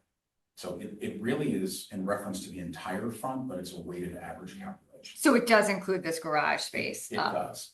Is the 32 or whatever, the 32 feet? Yes. Max. It's factored in. Yep. And so if you were to take this existing house and keep it existing and add a second story to it, would that be 32 feet? It would be 32 feet or greater, most likely. Because the topography and the conditions of the property are largely the same pre-development and post-development. So because the topography, I mean, this is essentially like a 3-story house. Above yeah, including the garage door on the right side, you're gonna see 3 visual levels, that's correct. And that same right side still fits into our calculations? Because as Ms. Matthews explained, at the middle and left side of the house, are just 2 stories. So it's the average peak height. Okay. I don't have any other questions. Okay, thank you, Councilor Khan. Yes, so earlier you were saying that a lot of I think you said that the design of this house was driven by the town's stormwater management requirements and our requirement to try to preserve that tree in the back, In part, yes. in part. And I know you've had many meetings with the neighbors and with Steve. And so one question I had is, was there any discussion about coming to the council with requests for flexibility on the stormwater and designing a home that would be more in keeping with the character of the street? Because as you noted earlier, there's flexibility on that permeable driveway 5%, which implies the town could be flexible on other things too. So the question I have is, was there any discussion about coming to the council to seek flexibility in order to get, and then let the neighbors and the council sort of look at the trade-offs between mass, scale, stormwater preferences, and so on, rather than where we are now, which is essentially saying that part of the reason we have this design, which is of concern to the neighbors, is because of the town's own stormwater requirements and the need to keep the trees. So the question is, you have an award-winning architect, we have a very, very capable building permit administrator.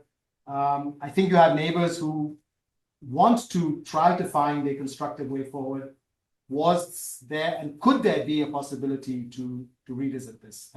I think anything is possible, right? It's a choice. It's a conscious choice that the council may be willing to entertain based on what you're saying, I think. Correct me if I'm wrong. There was some internal discussion about the strategy for coming up with a comprehensive design solution for the home on this property. Steve and Tolbert were both very helpful in the initial early stages of construction concepts that we were thinking of. And really, as I think the other council member pointed out, the reason the home is designed the way that it is, the reason the application exists the way that it is in part, not entirely, but in part because of the ordinances in Somerset. It is not our customary practice to go into a jurisdiction such as Somerset asking for variances and waivers or leniency relative to an ordinance. We always take the approach of strict compliance. And some of the technical matters that Steve was speaking to actually are provided for in the code. This permeable driveway is actually not a discretionary adjustment. It is called for as a technical engineering matter. So where we are today is a completely compliant, from our perspective, zoning and technical application for the town's council consideration. It would be, I suspect, I don't know, but I suspect that the trade-offs would be quite significant to completely redesign and reconceive of the project. And my suspicion is because the front yard is almost incapable of accommodating facility other than a dry well. that a comprehensive redesign solution where there was significant reduction perhaps in stormwater or tree conservation or whatever the stipulations are from the town, I think that would be a really significant departure from the town ordinances, just based on my knowledge of the engineering matters on the property. It would take quite a bit of rethinking, thoughtful rethinking to give you a really good, comprehensive, data-driven answer. But if somebody could wave a magic wand, snap their fingers and say, well, you don't have to build the pond in the back, and let's not worry about the tree in the back. We would personally have some concerns about that because we do want to be good stewards. But yes, I think it would open up avenues that have not been thoroughly explored. But I fear that the trade-offs would be quite substantial, and it may not be palatable. That would be, of course, for the town to decide, but they would be significant. They would not be de minimis, they would be significant. That's my sense based on the evolution of the design today. And yes, our architect Marin's excellent. She was really quite gifted. We're lucky to have her. And if anybody can figure it out, she can. But I think the ask would be quite large. And I'm just a little bit reluctant to do that and fly in the face of the ordinances, particularly because we find ourselves where we are. But I think anything is possible, but I don't have a really good data-driven answer. Appreciate it. Is that your, that's so much. Okay. Okay, Mr. Town Attorney, you had some questions. Yeah, Mr. Mayor, they've been answered, but just a bit of housekeeping. So for the record, we do need to have the items that were presented tonight. So Mr. Afnan's drawings, if you could email those to me, and Councilmember Rovak, the photo you viewed of the property, is that in the record now? Yep. Okay, very good. Oh, yeah. Thank you. And then, Mr. Mayor, my question that was answered related to the permeable materials for the driveway. And I think the applicant, with the explanation from Mr. Circo, makes a compelling argument as to why that requirement of the code may not be strictly enforced by the town council, but that would typically be decided in the variance context, I believe. So that's something for the council to consider. Well, that can be considered when they're Yes. in discussion. Thank you, Mr. Mayor. Did you have any? No, Mr. Mayor. You're done, That's okay. it. Thank you. So I would like to ask, so now we are going to open the floor for public comment. Could I see a show of hands of how many people that want to testify? How many people want to testify? Just 3? 4, okay. So what we would request, because of the lateness of the hour, is to please limit your comments to the 2 minutes that we talked in the beginning. And also, if please don't be repetitive, because the council has a lot of letters, and so please don't be repetitive from what you've already submitted. So whoever would like to come first, please come to the podium here and state your name and your street. And remember, you have the opportunity, you can ask the applicant questions besides giving your comments. So who's coming first? Hi. Oh, you're over there. I'm Matt Morley. I live at 40. Well, hold on. Well, it's better if you, Mr. Afton, could you come over here in case they ask you questions? Because, this is being recorded and it's also on Zoom. Thank you. I'm Matt Morley. I live at 401 Grantham, next door to the proposed developing property. And downhill, importantly, from that lot. We've lived in our home for 40 years. We raised our children here. We hope to continue to live here in a dry home. We haven't had any water problems. I hope we don't. We spend much of our time and enjoy many of our meals on our screen porch, which abuts and faces 4803 Grantham. A number of you have noted the effectiveness stormwater management plan will depend over time on proper maintenance by the property owner. It's my house that's going to absorb any failures in that regard or any shortfalls in enforcement. Video participants? No. No, none. No, Well, let's see what No. happens. I don't know. Would you like to use? Email them and tell them. we'd appreciate the town's help in ensuring adherence to whatever plan is approved here. Whether that means getting an easement or some other means, and importantly, it needs to be enforced. Somebody mentioned bonding requirements. Currently, we have that with tree plans. That's not a very effective means of enforcement, because if you don't plant the trees according to the plan, you forfeit your bond. It's not that you have to plant the trees, so that doesn't get the job done. And there was discussion, if we shrink the house, could the drainage be reduced? Of course it could. The clear answer is yes. It's not the fault of the Somerset Code that this is in the situation it's in. It's a question of how profitable this project is going to be to Afghan Company. Let's be clear about that. That's all I had to say. Thank you very much. Who's next? Nobody else? Is there anybody online? Nobody's indicated they would. I thought I saw their hands. Yeah, thank you, Professor. I'm Robert Stumberg. I live in 4805 Grantham. I'm been in the Somerset for 32 years, so I'm a relative newcomer, and I apologize if I sound fresh tonight, but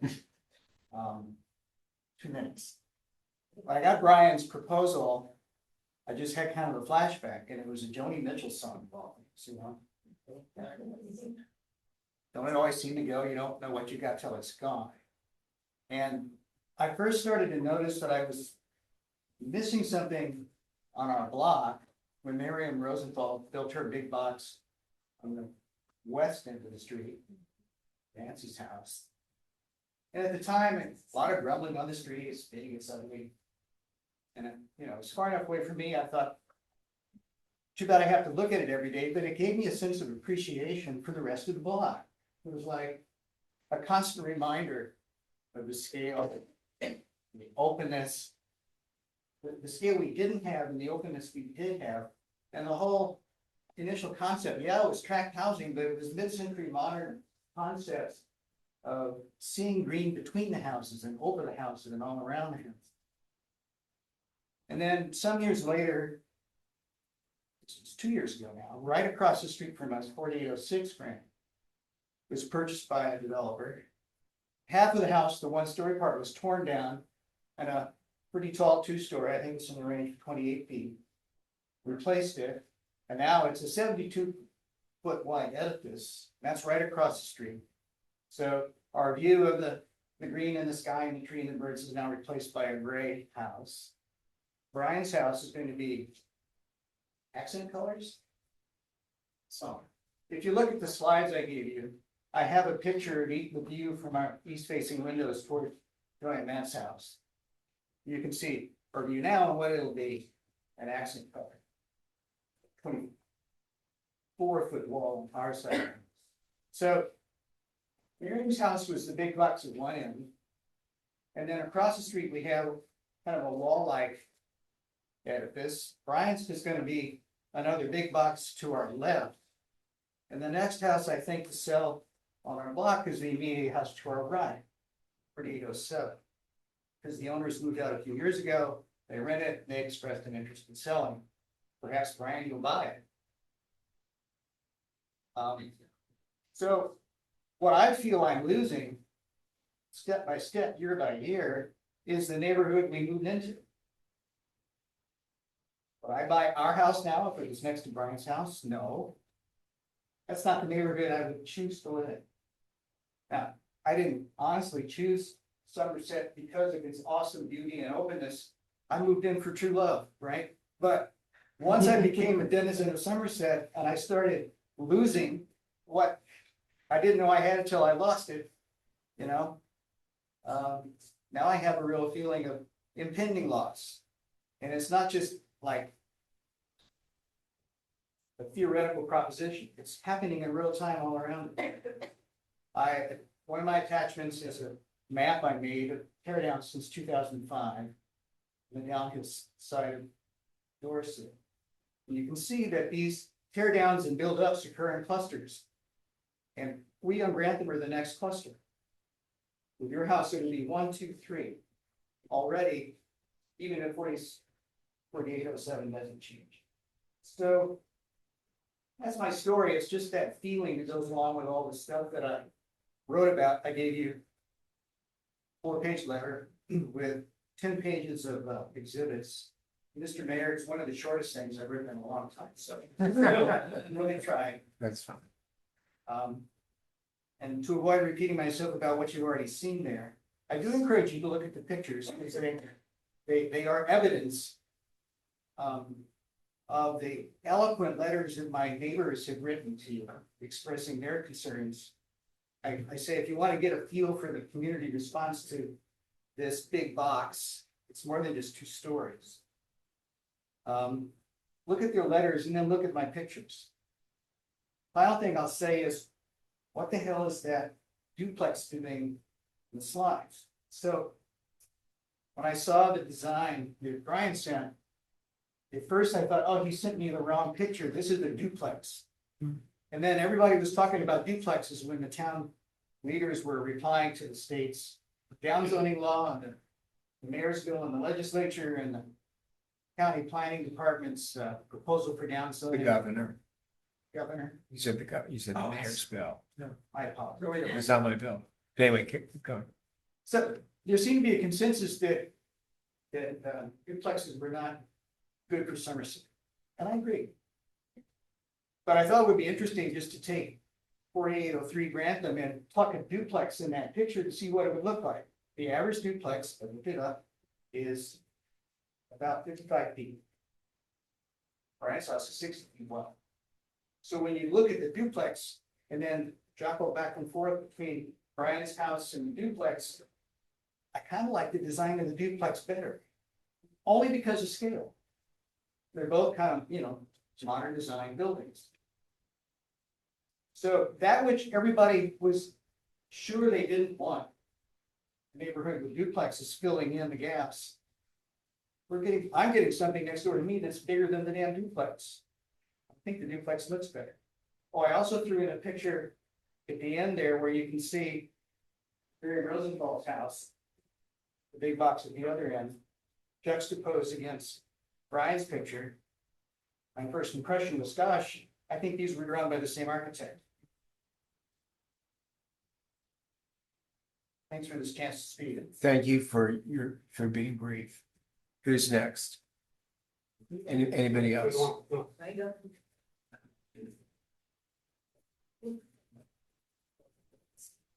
Hi, I'm Lucy Raymond at 47. Hold that down, sir. Thank you. 4719 Ballstone. And I wanted to speak about 2 things. One is that light is very important when you're in your house or you step out of your house. And for Robert and Kathleen, now they will no longer see the sun rising. And for Matt and Joy, they will no longer see the sun setting. And I think that's an important aspect. I think it's also in the code. But I want to talk more about years ago, Bill Brenner, a former council member and an architect, gave a talk here in this room about Somerset architecture. And this is many years ago, but he said that Grantham was the best street in our town. And why was Grantham the best? Because it had the 1-story houses and they were all, and Robert has mentioned this, mid-century modern. And that street should be named as a historic street. Now, I don't know, but I would suggest that the mayor, the manager, the deputy manager, the clerk, and all the council members walk one way along Grantham and then back the other way and look at every house along that street with a lot of variety. And it is the prettiest street in town. And so what I am recommending that we pause on this issue and we take up naming Grantham as a historic district we have historic districts already in town, and we could name it as a historic district and then proceed. Thank you. Thank you. I'm currently Moses. Is there anyone else? Probably quick. I'm Ron Mintz. I live 5504 Surrey Street, next to Mount Joy, back up to the corner of the property. Have some concern about the water, not as much, given the topography. I appreciate that Joy. Get a lot of the, from the topography and the lake from the boundary, that there is greatest risk. But I appreciate the efforts you made, and hope that the town uses this, the easement to take care of it. Separate from that, and I say this living in a house that was built 7 years ago. It was an infill, and it's a big house, and I appreciate that it's the type of house that people are staying in that right now. What I would say is that a lot of homes in that part of the neighborhood are at an age where there may be, a reasonable opportunity, an economic opportunity, when people move out to make this kind of change, or to tear a house down and put a big one up, a newer house up. It will frequently be bigger. And without passing judgment as to whether they should or shouldn't, I mean, we did. I appreciate my neighbors probably did a lot of that. But I'm also hearing a house that appears to comply with all of the requirements that the Somerset Town Code has, Montgomery County Code has. Presumably those reflect the collective values of the community.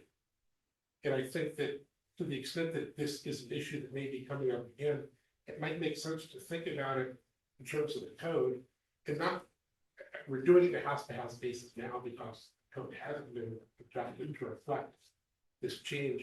But it may be appropriate to do that because I'm sympathetic a little bit, not only because it happened to me, but if someone comes and says, here are the values that you've got, you've put them in the code, I can try with that, then people don't like that. And I think that that's fair. I appreciate the change that my house made, that this house would make also, but it might suggest that it's an opportunity or maybe an obligation by the county, of the commission, for the council to take a look at the code and have a broader conversation across the community, as opposed to kind of doing it one by one. It would not only be maybe fairer to the people who make, engage in transactions, but it would be a lot more efficient for the town, and you'll probably get a better outcome.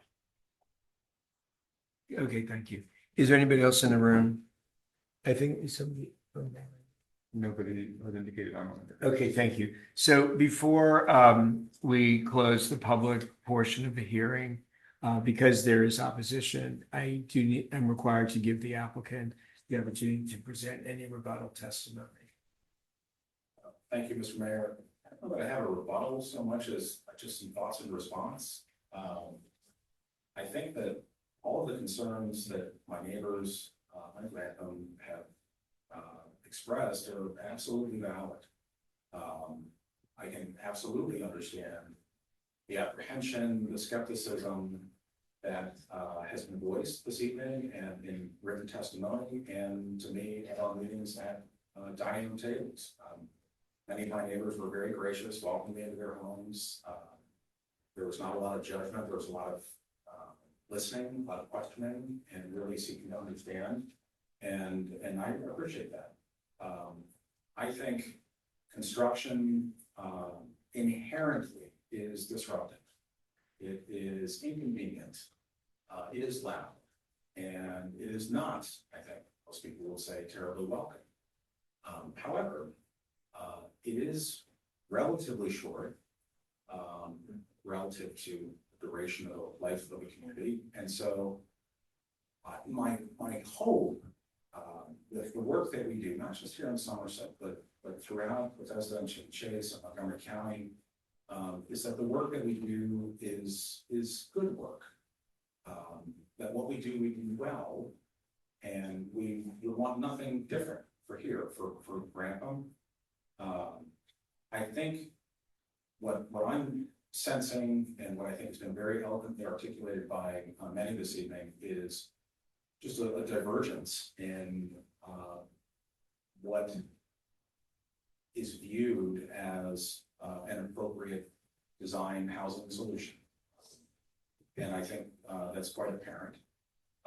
As an applicant, as a property owner, I have only the code to go by, both at the county and the local level. And we tried to make very good faith efforts with the staff and also the staff of the county to make sure that we are operating well within those provisions, which we believe we are. So I would just ask that the council and the mayor consider that. As an applicant, we have the code to go by, and we are hopeful that this application will be viewed in that light, and that some of the mitigation measures we proposed will be favorably viewed by this body. Okay, thank you so very much. So this concludes the public portion of the hearing. And I would like to say that the council and I greatly appreciate the respectful discourse that took place tonight. So the record is now closed. The council may now discuss and deliberate on the findings of fact and conclusions of the law and may vote on the application. And I will turn it over to the council president to lead the discussion and decision. Thank you, Mr. Mayor. So who would like to venture first on this one? Beer. Yeah, first of all, I want to thank Mr. Affan for fielding all of his questions, and I appreciate all the members here. I am struggling with this one, despite it being, it's not a variance hearing, it's largely within the code. But I do think that there are a number of factors that make me think that this will adversely affect the enjoyment of the neighbors. But before I make that comment, I've always struggled with this phrase neighborhood character. I think, and Lucy's absolutely right, I think Grantham does have a unique, distinct, and definable character. Actually, anyone who walks on that street, you come away with that point of view. The homes, while there is a diversity, they are actually kind of similar in many ways, and together, create a kind of defining character. So it's hard to not see that. And then wonder, would something that's being proposed take away from that character because it's so easily visible and definable. So I'm struggling with that. I do think that while 14 trees are going to be planted, there are significant number of trees. And again, having walked that street many times a week with my dog, I'm quite convinced that that will adversely affect the enjoyment value for the neighbors, because the trees are enjoyable, and so they will be replaced, but it will take a long time for them to be enjoyable over time, and I've lived through that myself. And so I do think that is another factor that I'm struggling with. And while I don't think we have kind of a code-based reasons to say no here on this the next point I'm going to make, I am worried that the stormwater management proposal, especially the rain garden, I'm not confident that's going to deliver on what is being proposed. At least I didn't get anything. I appreciate Mr. Afnan's points, but I wasn't convinced that it was going to actually deliver given the volume that's expected. And I am worried that it will become a nuisance for the homeowners and it will become a nuisance for the neighbors down the road. So for all those reasons, despite it not being, there's no variance being sought, and it's within sort of the setback requirements of the code, I'm finding it difficult to move forward with this one at this point. Thank you. Maybe Ron, could you speak a little bit on what we can do with the enjoyment standard that's in the code there? I know you've spoken before on it, but just to remind us on that. Sure. Yeah. So the town code section 112-9 provides the criteria for permit decisions includes whether the proposed work unduly and adversely affects the health and safety of adjoining or confronting property owners and residents or the enjoyment of their property. And the council has discussed this provision in the past with respect to other applications. And I've noted for you, and the council has litigated this issue as well at the circuit court level.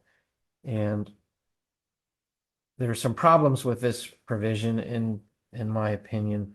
The town has no zoning powers. The town is not like a homeowners association that can regulate architectural design through the enforcement of covenants. The town has only that authority given to it by the state. And with respect to building regulations, that's found in section 2509 of the land use article of the Maryland Code, which allows you to develop building regulations to address the location of buildings on lots, including setbacks, mass and scale, with respect to lot coverage, impervious surface coverage, height, and similar massing regulations. And case law provides that with respect to building regulations, a building permit review should generally be based on substantive criteria and not criteria that could result in applicant A being given something that applicant B was not allowed to have because neighbors objected to applicant B. In order to preserve due process and equal protection, building permit standards should generally be incapable of different application, based on whether there is opposition. They should be, again, substantive in nature. So the council has taken the position in the past that this particular provision in the code with respect to health, safety, welfare, enjoyment of property isn't meant to address character issues or mass or scale issues that can be addressed under 2509 of the land use article, but instead is meant to address issues of safety, public health, and similar requirements. And the example we've discussed in the past is the code, for example, does not prohibit barbed wire fences or the installation of glass shards on the top of walls that one might see in England. But although we don't have that in the code, we can use this catch-all provision to prevent something like that based on public health, safety, and welfare. So that was my advice in the past. Of course, the case that was litigated does not result in binding precedent.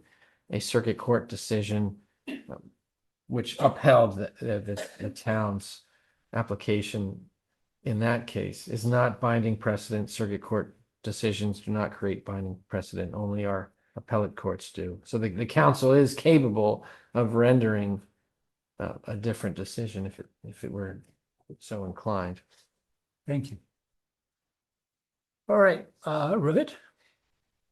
Yes, well, Ron, thanks very much for that explanation.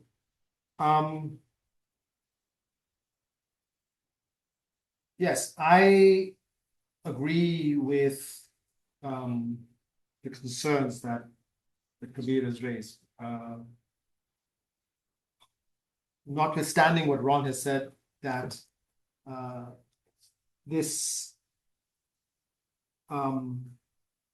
text is in the code. Therefore, it must serve some purpose. I don't see the point of having language in the code and then saying that it doesn't really mean anything.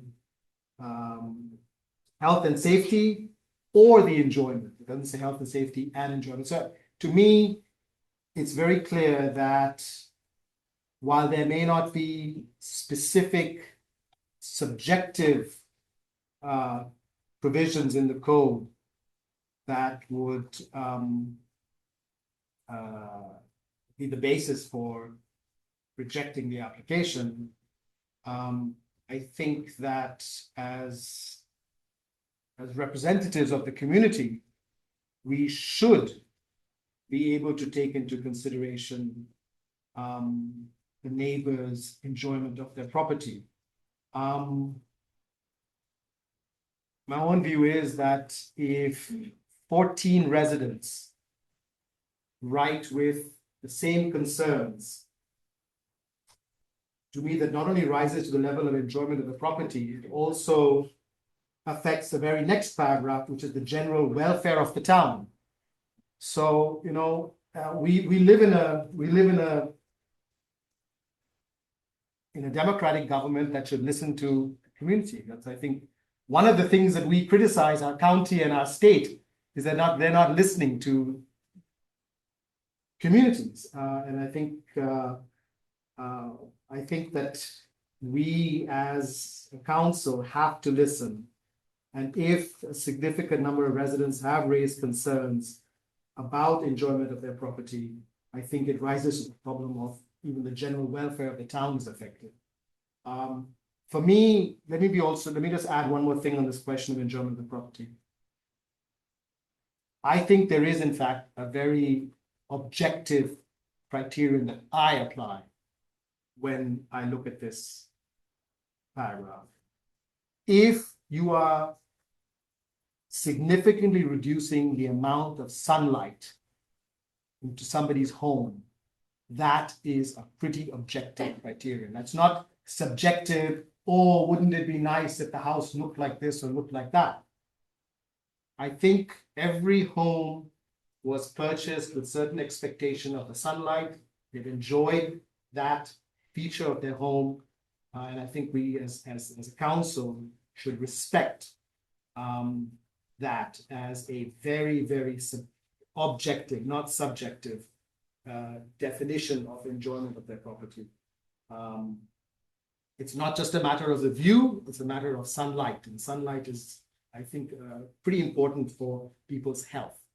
So therefore, I have serious concerns. I also agree with what Kabir has said, that when you tell me this is going to be the largest to date rain garden or whatever measure, essentially what we're saying to the residents, the neighbors is, well, trust us, we've done all the engineering and everything, but we've never done anything like this before around here. I am not in good conscience prepared to put any resident in Somerset at that kind of risk. I can't do that. I could not face Matt and Joy.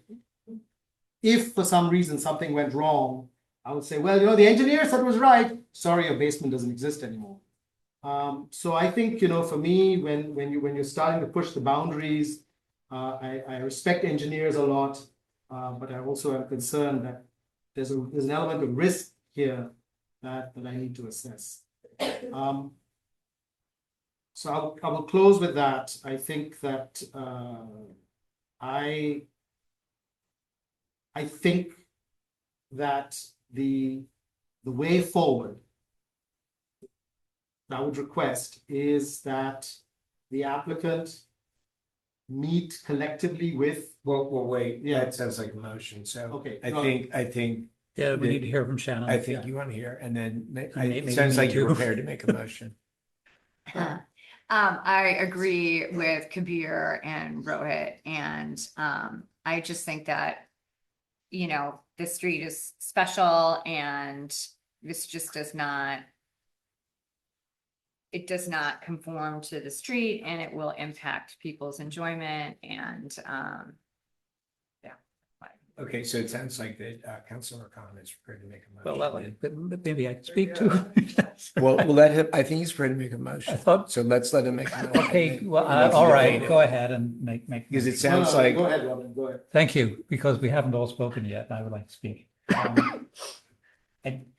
I am going to agree that there's been a very clear case made by the residents that this is going to disrupt their enjoyment of the street. And it is also, as Rohit is pointing out, interfering with the light in several homes, and that is problematic. I don't agree with the argument that we can't trust the rain garden. It is built to the standards that we require. It is planted appropriately. We have controls on it where we can inspect. The homeowner is required to maintain it. It is, in that sense, like every other rain garden. And there is no particular point about it, so I would not include that in the motion. One other thing we might want to include in the motion is, indeed, I think a variance is needed for the driveway. that it is impermeable. It is flat driveway, and under those circumstances, it should be permeable by our code. I think it's very simple to justify the variance, but however, there should be a variance there. All right, Rohit. So you can start your motion and the town attorney can help you with what's needed. Okay, well, I propose that we reject the building permit application submitted by Brian Afton for the property located at 4803 Grantham Street.